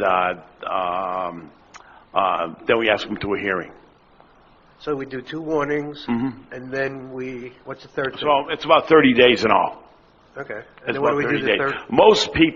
Most people will correct it after the first letter, but obviously, unregistered cars is another big thing. I met with Bob this morning, and there were 7 unregistered cars in that area, Unit 2, that you're talking about. I could imagine. Yeah, I mean, I think there were 7 but in you have one to parking understand, lot. a lot of it's renters. So we have to go through different steps. First of all, we have to find the owner, send the owner a letter. We also send the renter a letter, and a lot of times they'll correct it, but a lot of times they won't. I mean, I feel sorry for the people in Unit 2 who are keeping up their homes as they should be, and they Mm-hmm. have to deal with what's around them, which is disgraceful. I agree with you, but I mean, when people put their trash out early, you know, everything's a step. I mean, I took a ride this morning, and it was in the ABC streets. Somebody's redoing a home over there, right? They have a pile of trash that a dump truck. I saw boats up on Absolutely. lots. But we have to go by the law. No, so we have to go by step. I mean, Well, I would ask that you concentrate on that specific unit because it's pretty okay, nasty. and we do. We actually have 2 people out there writing almost every day. But if we didn't have code enforcement, I couldn't imagine what this place would look like. And believe me, we knock on doors. It's the worst job in the place, code enforcement, I think. So, but any questions? Anytime anybody wants to take a ride with us, you're more than welcome. Joe's been out with me, I think, a couple times. Michael's been out with me a couple times. It's never going to stop. Let's put it this way. So we just have to stay on them. Job security. Pretty much. Thank you. Good morning. Just a few updates for you since our last meeting. Hopefully, I'm assuming all of you saw that all of our Christmas lights have been installed. So those go down Sun and Lake Boulevard and in both of the circles this year.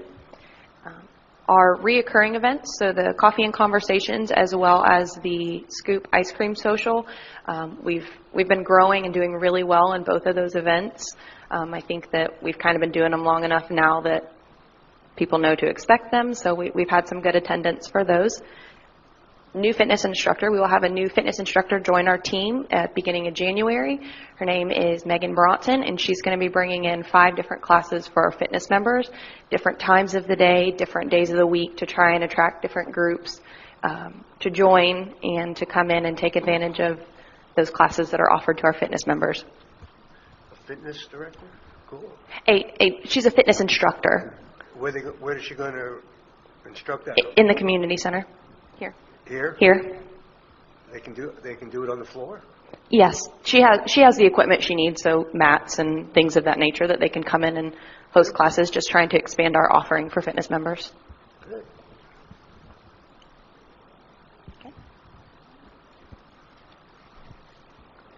I'll be short. Working on November financials right now. I should be done today, so you really ought to see November financials today. Really, the only change that you'll see is last year we had Pilgrim Palooza, which we did not have this year, which was a money loser last year. So, revenue-wise, there's a big chunk of banquet alcohol that is less, and also expenses are less as well. So those are the differences year to year. But you should get those hopefully maybe as late as Monday, but I'll be finalizing them today. Working on trying to continue our mission to really increase both member and resident value by adding more events and more just activities that are just more than just golf. And really this December we've just been so busy with so many Christmas parties, about the only week we've had to plan a lot of those things is coming up this next week actually. We have member social, we have Christmas karaoke, we have a seafood buffet, a Christmas seafood buffet, and we have breakfast with Santa coming up too. So all those are available to really everyone, whether it's the residents or the members. So just hope everybody kind of joins us in the holiday celebrations. Already sold out for New Year's Eve, so it's already full. We're trying to see if we can squeeze a few more tables out. We sold out The Mentalist. We sold out Mark Stone, the last dinner and a show that we have. We have another show planned for January, a comedy magic show. That'll be coming out very soon.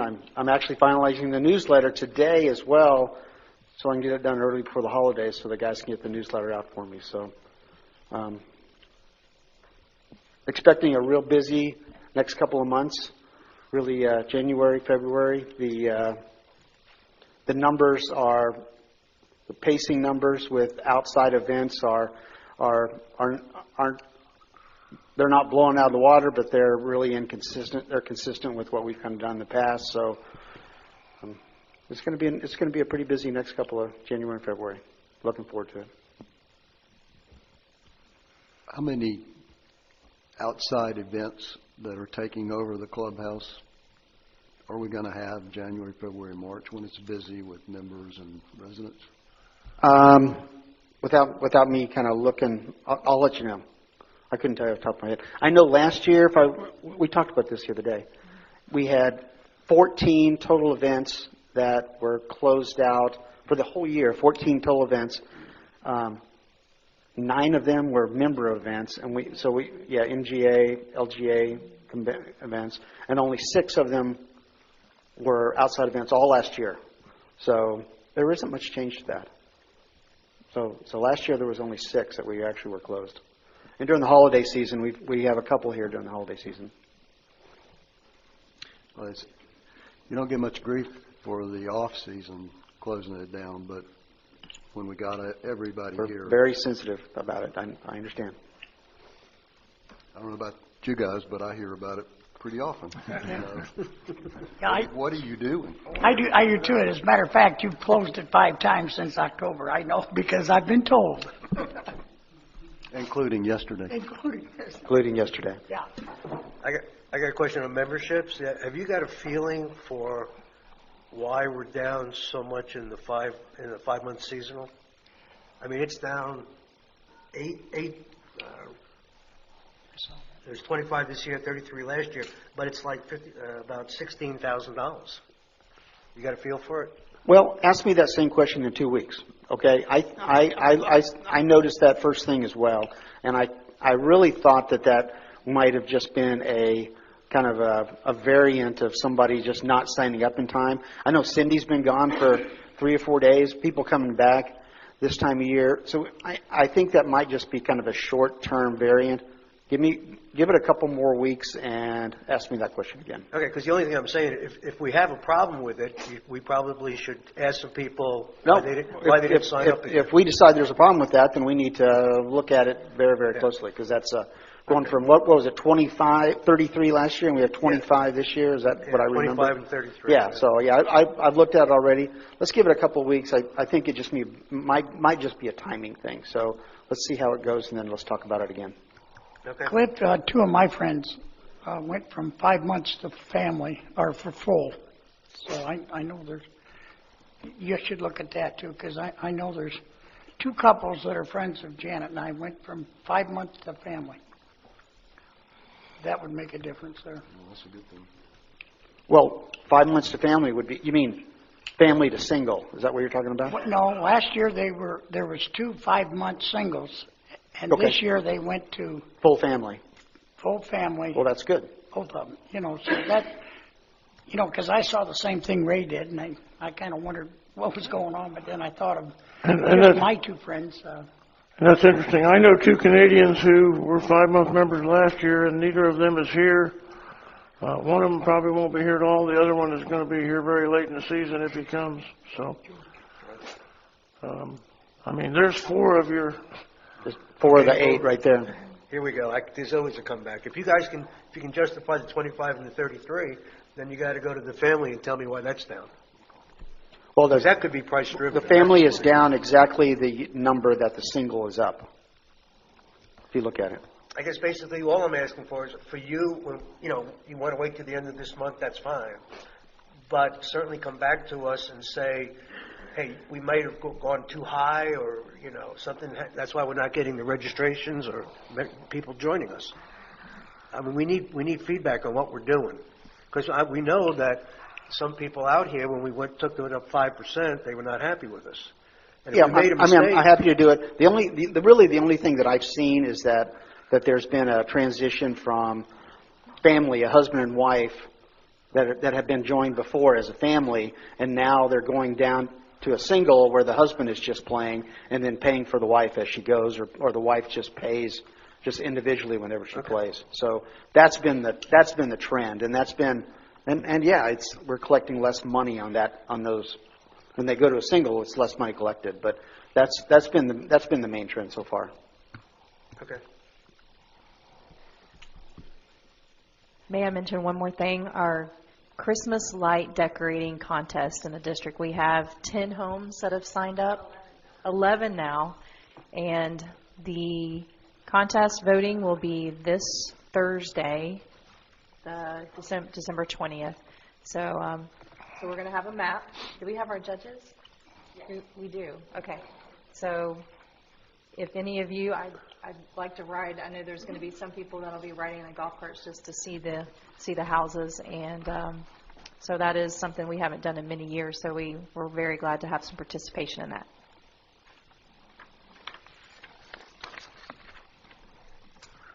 What do they win?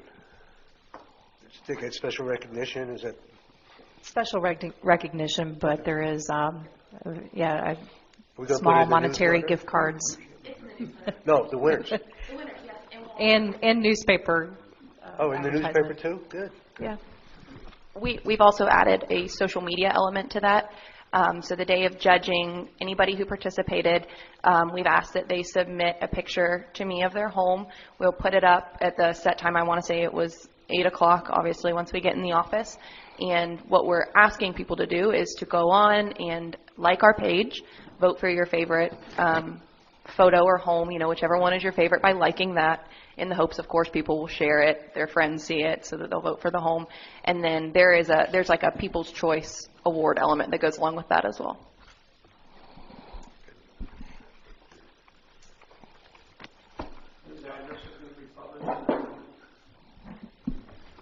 Yes, so the map, actually today is the cutoff, so the map will go in an e-blast and will also be posted on our social media today. And it will have, Marie has actually made it up, it's really user-friendly, so when you click the link, it'll pull up the map. And for folks who maybe don't know where all of those homes are, all those streets are, or anybody in the community that wants to come take a look, if, say, they didn't know where it was, if you click on the, like the icon, it'll pull up the address for you so that they can find it. So yes, we've made a map so that folks can find the homes.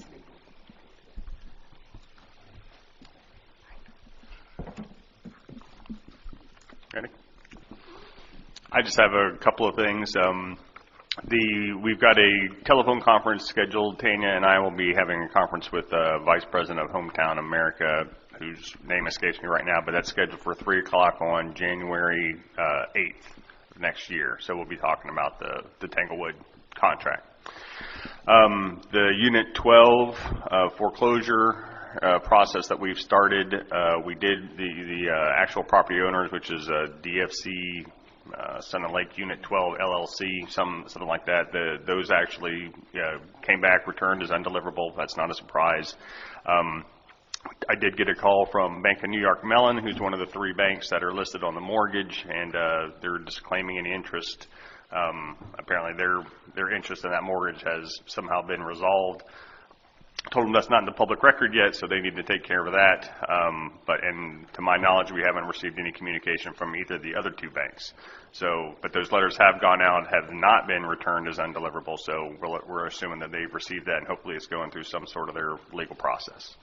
But we'll be ramping that up beginning of next year. I think the deadline for them to respond was sometime next week. I'm not positive. But You gave them 30 days, right? I believe so. Mm-hmm. Mm-hmm. So yeah, as soon as next year we'll be ramping that up, and that's all I got for right now.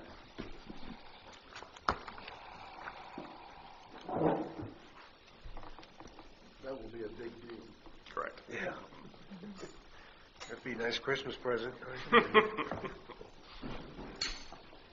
All right, good morning, Supervisors. I have a map up on screen here for you. Is there any way we can enlarge that? Okay. The map that we have here is representing the county-owned lots within the district. These lots are in ownership of the county through the achievement process. We have color-coded the map to represent the values of the lots here. In total, hold on a second, since I cannot see it. Just a minute. I apologize. Let me get the map out in front of me.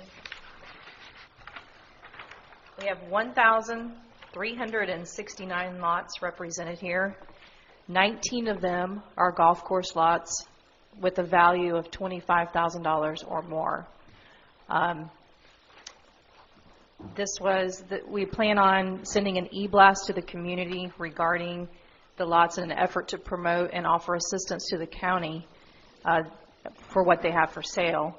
The map was, created also we're going to send it out to the contractors and the developers that we have emails for, and also promote it on the district's Facebook page as well to show the community that there are lots for sale and how they go about calling and getting an interest in looking into that. So all these lots are not listed on the county's website.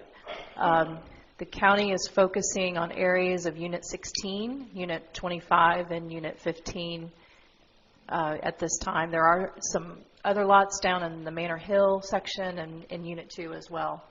So they're taking an approach. They're only listing so many lots at a time, but if there is a certain lot that someone is interested in, they are welcome to call the Assistant County Administrator, Tasha Morgan, if they are interested in submitting a bid for those particular lots. Mr. Hanley is here. Is there anything you want to add to that? Just that the set price by the county is 90% of the tax assessor's assessed value. So it's already a discounted price. As we all know, if you're a real estate business, the tax assessor's price is rule of thumb 75 or 80% of the market value. This is 90% of that price, so it is, the properties are all offered at a I don't know, 15 to 20% discount probably. We're trying to figure out another way, and we're researching from the county level, if we can in fact list this up on bill level on those that we haven't gotten that far with. So, if you get the minimum bid, in most cases, from my understanding, the county is going to receive exponentially more money than they have invested, if you will, in back taxes.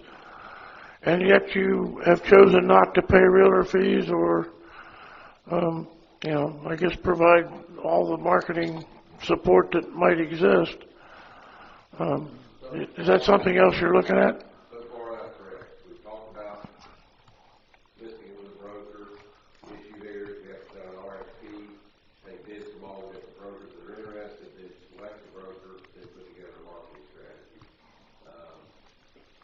We're trying to do it internally at this time and have the Danny and her folks help us as well. But yes, the county will get more money than on most of these lots from their side. But our argument is to keep the price somewhat up so that it doesn't hurt the integrity of the rest of the community. If we fire sale and sell them at 15 cents on the dollar, it's just going to hurt the whole community in our case.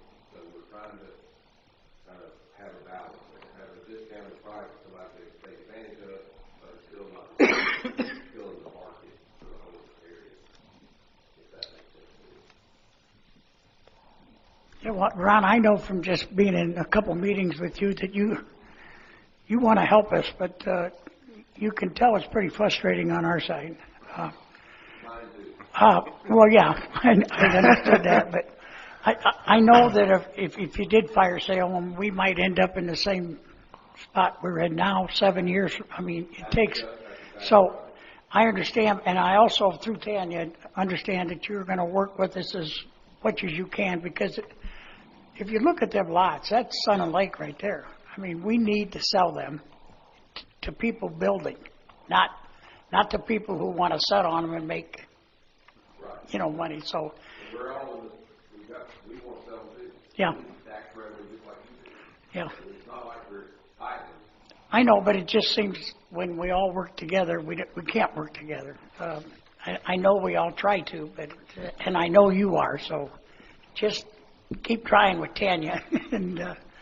But I know we're frustrated up here because we talk about memberships, we talk about this and that. If we sell and build a home on half those lots, our problems are taken care of. And so it's pretty fair. Okay. Yep. Next week we're going to. And hopefully, if you come on this, at least call your office. Yeah. You can give them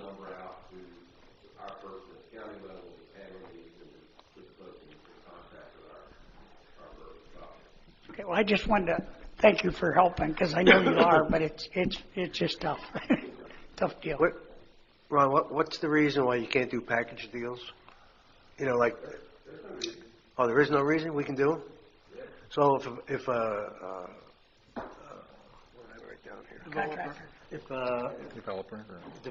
thank you. I was looking for that word. If a developer wants to come in and buy 5 or 6 lots, you can put together a package? What we would do, my idea would be to get Tasha and Tandy together and say, here's, if she finds the offer and the offer, then we're going to start negotiating the package. I mean, sure. I mean, the county's open to listen to anything. Oh, okay. Pardon me? No, not necessarily. They can still package the lot. It's a bid package. All you do is all you do. They got to go through the normal step and bid individually for those 5 properties. Yeah. Someone can't say, hey, I want these 5, I want them now for this price, and let them negotiate that price, that's not happening. Correct? If a guy, yeah, I guess, can a guy come in and buy 5 lots at 90% off? And It's the same thing, it's gonna bid on it. It doesn't, I mean, the way it's worked so far is one bid comes in. Because if someone picks out the lot they like, they put in a bid, they end up getting the bid at 90% of the value. What we're getting is we're getting contractors who want 5 lots, but they don't want to wait for 30 days for the bid. They want to say, hey, I'll give you $6 million to make for each one. Sure they do. So we're not able to do those type of things. No, we're not for $6,000 a lot. They have. You want to do that? You want to do that, Dave? No, they have to follow the same process that the county puts forth, which would put in a bid, wait the 30 days, then you have ownership of what, 5, 10, however many. So we can direct those people to Tasha, right, if we do get some more. As we send out those emails, we are probably going to spark some interest locally. Okay. We'll call you and say, look, this offers at 60% of the package, and then it's kind of between the two. What do you want to do? Okay. So it's going to show up. As quick as you show it, sell a group at 60%, everybody's going to know it, and then you kill your market. Which is fine if that's what you choose to do. But I wouldn't recommend it. I mean, maybe 85%. Yeah, there's some number there's some number between 100 and 0 that everybody would feel comfortable with. Absolutely. If you like 50%, that's fine. One of the questions I have, again, from my experience, is how many of these lots have additional fees that have to be paid in addition to what goes to the county? I know of at least one lot with a bond, and I understand that's a common thing on many of the properties. How many of these have bonds? Are we going to be waiving late fees on all of these like we have on the others? And There are no liens or no debts. Okay. There are no taxes due. Every lot is free and clear. So that's what the escheatment process does, is removes all those liens, including all the governmental liens that exist. So that's what makes it marketable at this time. So These are only ones owned by the county, though. There's a lot of them that do have. yes. Okay. Yeah, these are the only ones. Neil, a lot of them have $30,000 bonds on it. Until we get through this. the magic lots. It's a magic relationship. Any more questions on this subject? I'll move on to my other comments here. The kitchen and the lanai expansion bid will be advertised this Sunday and the following Sunday. So the bid information will be posted on the website today. The lanai construction drawings are finished. They are on my desk if anybody would like to take a look at them. Any other comments, Drew, that you'd like to make? I know that I've been working with Michael on finalizing, all the documents and everything. Michael Griffith is our architect for the lanai. Anything else you want to add to that?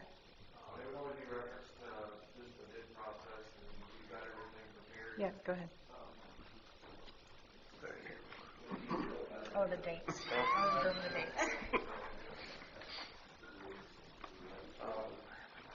For the bid document portion of it, I worked with Omar to get all that prepared so our scope of work would cover, because our project here is a little unique because we have 2 different design firms in the 2 different areas, the lanai and the kitchen expansion. So we modified all our contract documents and everything. So everything should be good and covers should cover all our bases. And we have and our pre-bid is in January. Mandatory January 9th. pre-bid meeting. Yes, January 9th, 10 a.m. at the Island View Restaurant. Yep. So, and that's for all of our big questions and answers that happen. So, But we're going to get we'll get two numbers, right? One for the lanai, one for the kitchen, or? the way it's set up, we're going to get 3.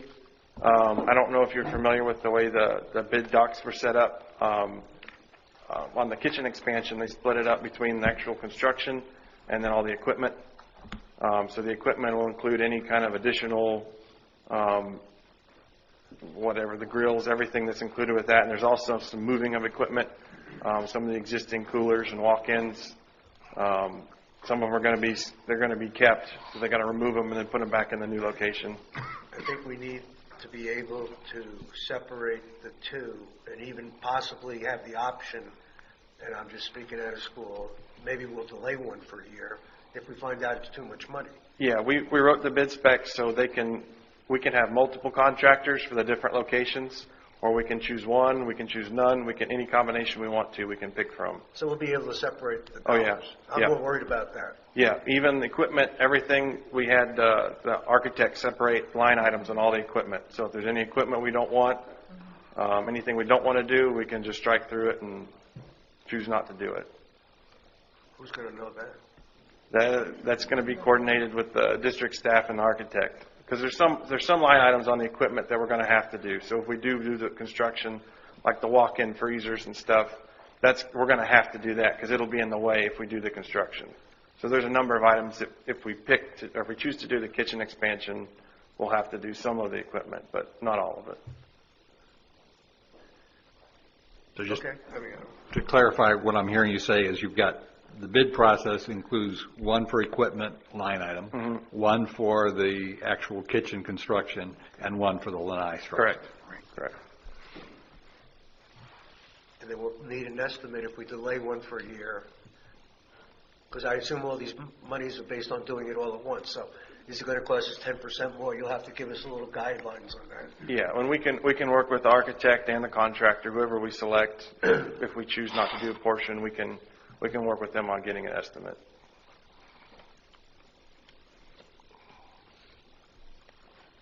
I'm so tempted to ask you, can we do this another way? But I won't do that. Well, we're getting running out of time to do it any different ways. So, Can we just do it, but we should be able to split it almost any way, unless there's some kind of oddity or change that we want to do. But that can be handled after the bids are awarded or not awarded. Okay. Cool. I have a phone call scheduled with Eric Sawyer this afternoon regarding the uniform method of collection, so I'll follow up with you either this afternoon or on Monday regarding that phone call. We've also received one bid relating to our marketing and website design, so we'll be presenting that at the next meeting. And we did not receive the bid specifications on the Deer Run pump station as soon as we thought we would. We should be ready to advertise that project next week. So initially I thought that Tony Ultim would have those specifications to us sooner, but so we're running a little behind with that advertising. So that's all I have, Supervisors. I forgot, on the pump station, are we under, do we have to do this real quick, or is there a problem with, or can that be waited, We just can need we to be wait until we do the greens, or does that not have at the same time. We need to be sure we have the pump station in place by the time we do the greens loops this summer. I mean, there's nothing wrong with what we got now, right? Except that it's not what we want. I don't know if I want to answer that.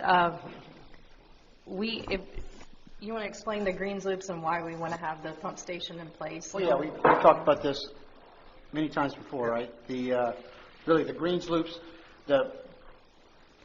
we have an aging system that's I 30 years old, and the biggest complaint that we've had, well, not this time of year, but most of the time of the year, all the fronts of every one of the holes on Deer is just soaking wet. So as a ball comes in, it just plugs. And by doing the greens loops themselves, we're able to isolate how much water we put on the greens versus how much water we put on the surrounds. Right. So we're actually just, right now, they're just 4 heads that pop up and water everything they can water.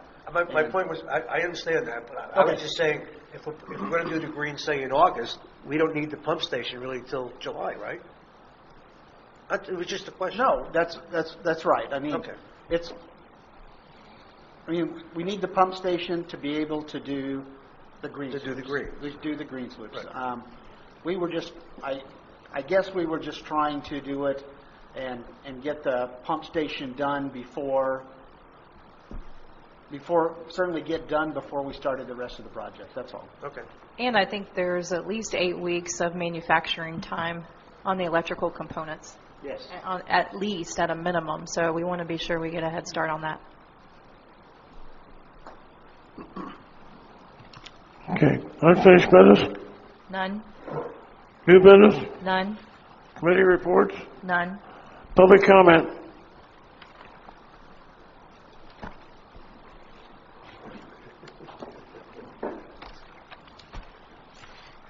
Bill Norcross, resident.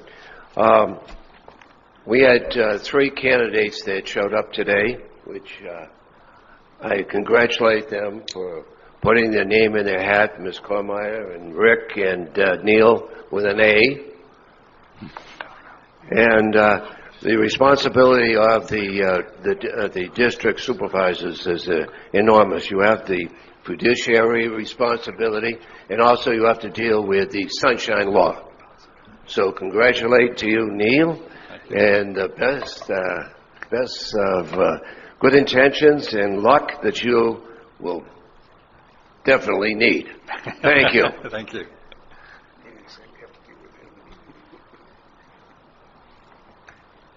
Any additional comment? Meeting's adjourned. I beg your pardon. A discussion to and from the board. I guess I got to say something because we're going to do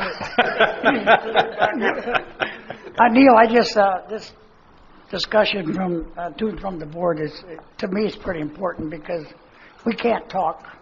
Right. And this is the time to talk. But you're going to run into, well, we can talk, but we don't want that out in the public. So you're going to have to decide. I'm an advocate of this is the time we should be bringing up stuff that we can talk about. So, Okay. try to take advantage of it. Okay? That's all I have. I do have one thing I would like to say to my fellow supervisors is one of the concerns I have happened yesterday. We closed down the entire restaurant at 2:30 in the afternoon for an outside party, if you will.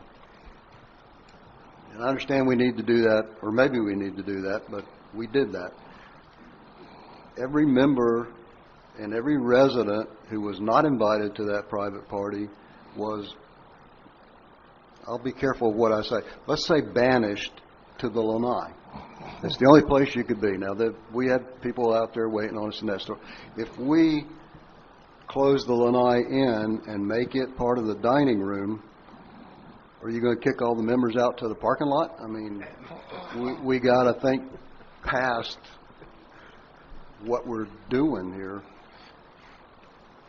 Just something to think about. If we're going to do this thing and we're trying to attract members, the way to attract members is not telling them you're out of here on multiple occasions. And I'll leave it at that. Okay. Well, I won't leave it at that. We're also sitting here looking at a $350,000 loss budgeted in the restaurant, and we're talking about spending, pick a number, $900,000 for a new kitchen and $250,000 for a new lanai, and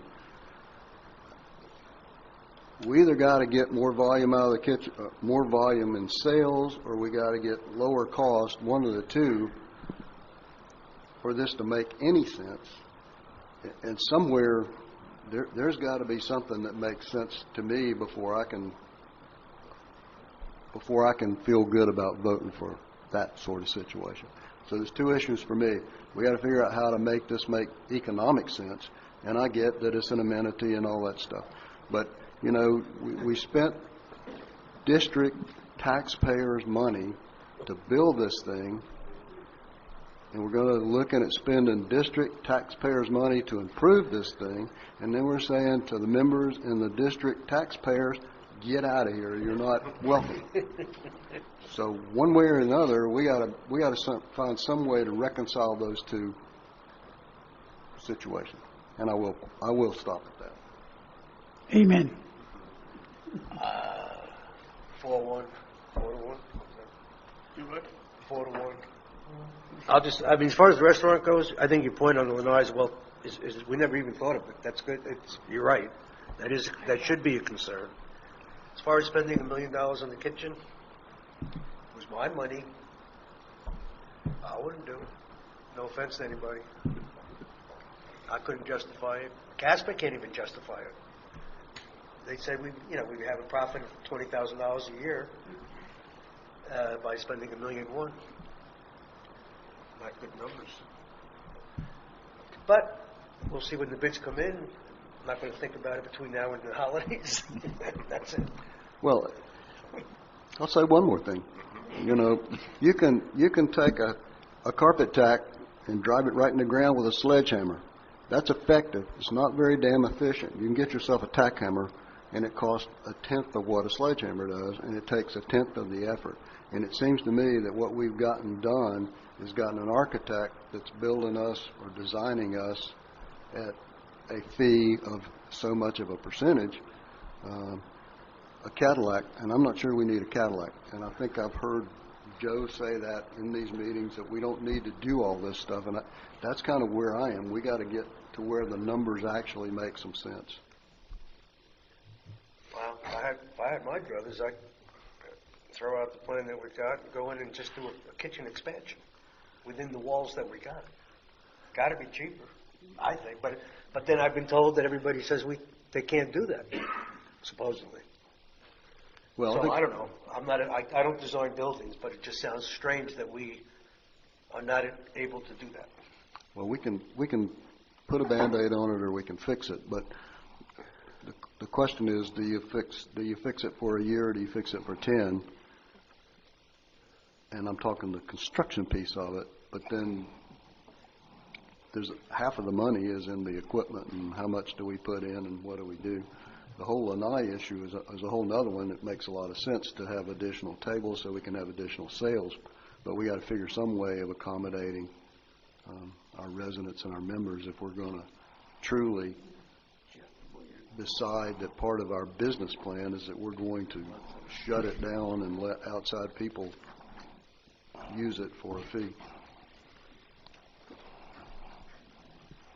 To the point Ray made about the kitchen expansion, we spent a lot of time and a lot of effort trying to find a way to do what we needed to do within the existing walls. And the problem that we had and still have is, if you go back and you walk that entire square footage, and I assume at least 4 of us have done that, you have to find a home for everything that's stored in there. And you can't just shove it out on the patio in the weather. So all the equipment that is part of the restaurant operating process has to go somewhere, and that somewhere is going to require some construction. So the creation of square footage is key to changing anything, because there is absolutely no flexibility with what we have. So there again, does it need to be every one of the square feet that's being proposed? Well, we could argue that forever. But to assume we can get by without expanding the square footage of the building is, in my mind, it's a non-starter. We tried that, and we never got anywhere. I mean, I've seen all sorts of... We had one company tell us it can't be done. There's no way it can't be done. There's no way. I think we're living... I mean, just... You telling me that we can't expand that kitchen within the walls, within the confines of that building right now? Well, if you look at what occupies the floor space. It all has to go somewhere, and it has to be under a roof, and ideally it should be climate controlled. So, yeah, could we operate the kitchen in the existing space? Absolutely. No, I don't mind expanding it, but I don't understand that we can't find a company who can just expand it within the confines of the walls without having to take walls out. I mean, go make them take walls further out or whatever it is. Where are you going to put all the equipment that's in there? That's there now. And there's no space. I mean, we've consumed every square foot we have with either the process of preparing and serving food or for storage. So if you want to have more operating room, you have to find something to replace the square footage that's consumed by storage. And that's going to require some sort of construction, and you can't take it to the other side of the tennis courts and transport it back and forth. I mean, the only answer is square footage. Nothing's going to change until we do that. Well, I mean, we'll create, how many banquets we do a year? This is not about being able to do banquets. Creating a banquet area. I mean, what does that got to do with anything? I mean, why are we making a banquet area? Yeah, I don't know if we are, Ray, but I can tell you that I've been back there when we have just our MGA events. And to me, we can't keep doing that and have our Christmas parties, our Halloween parties, because if you walk back there when that's going on, I mean, if we don't do something, expansion, then we got to go to a catering system and just do not do anything that we're doing. And that's the alternative I'm dealing with, because we can't keep doing what we're doing. It's not safe. We just need some more room, but I don't want to spend all that money to do it. I'm looking, maybe like you, is to try to find the cheapest way. But to me, like Joe said, there's just not an option. We have to expand somewhere if we want to keep doing banquets and so on and so forth, which I think Cliff has told us we want to. There is a future in that, but it might not be right away as far as profit. But we cannot keep doing what we're doing and keep that kitchen the way it is. It's not safe for our employees or anybody. Like I said, I'm all for expansion. I'm just not for the expansion that's on the table. I still think it could be done in a smaller scale, financially and square footage. But we never really went out and found out. If we got 3 or 4 people and they said, you can't do it, you guys are crazy, you have to expand the building, it's the only way, I'd feel a hell of a lot better. I got one company who told me this. You got to expand the building. I got a bridge. My bridge. I would just feel better. That's all I'm saying. Enough. The one thing I would add to that, to your question of the banquet space, my experience is clearly that banquets make a lot more revenue than daily fees. So having banquet space is important if we want to get rid of some of that deficit that we've got with food and beverage now.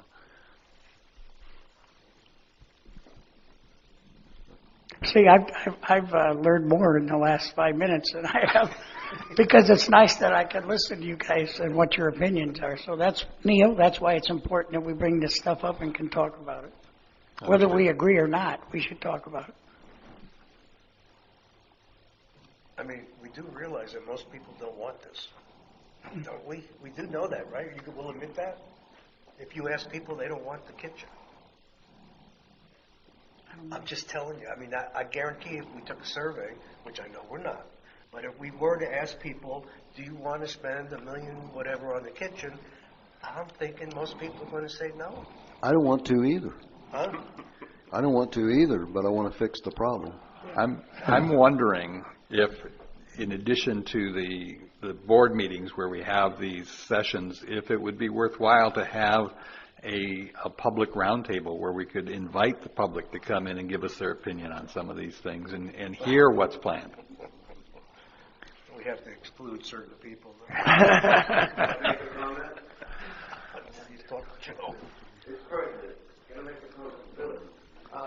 You know, there's an old adage is, if you build it, they will come.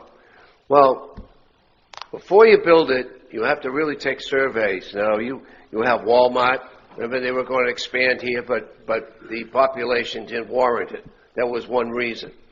You have Wawa down the end of our street down here that's coming in, and obviously they're going to make money. They're going to put a few other people out of business, like the Subway or something like that. But this is the way it is, and you have to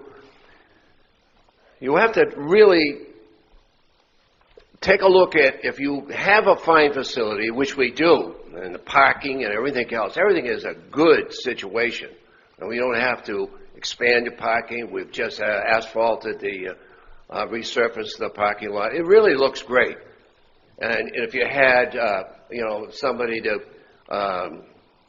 bring the customers in from the parking lot, a high school kid with a golf cart, that would even be a valet type of service, which would be really great.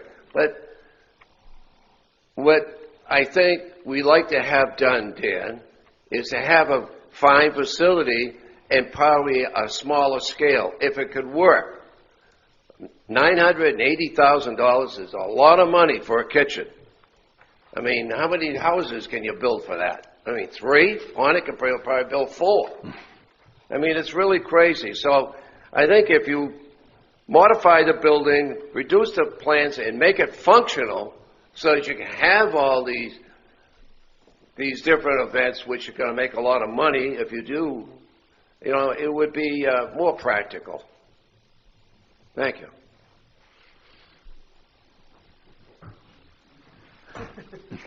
See what you started, Bill?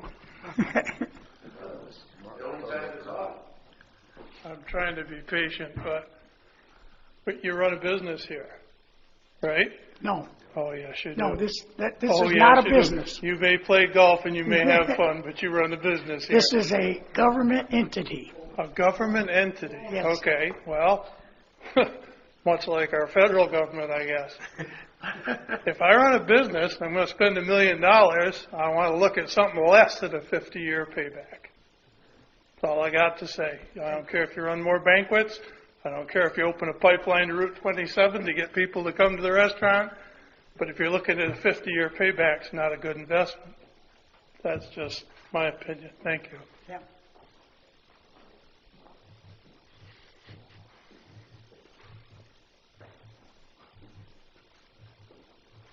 Any additional board-to-board comment?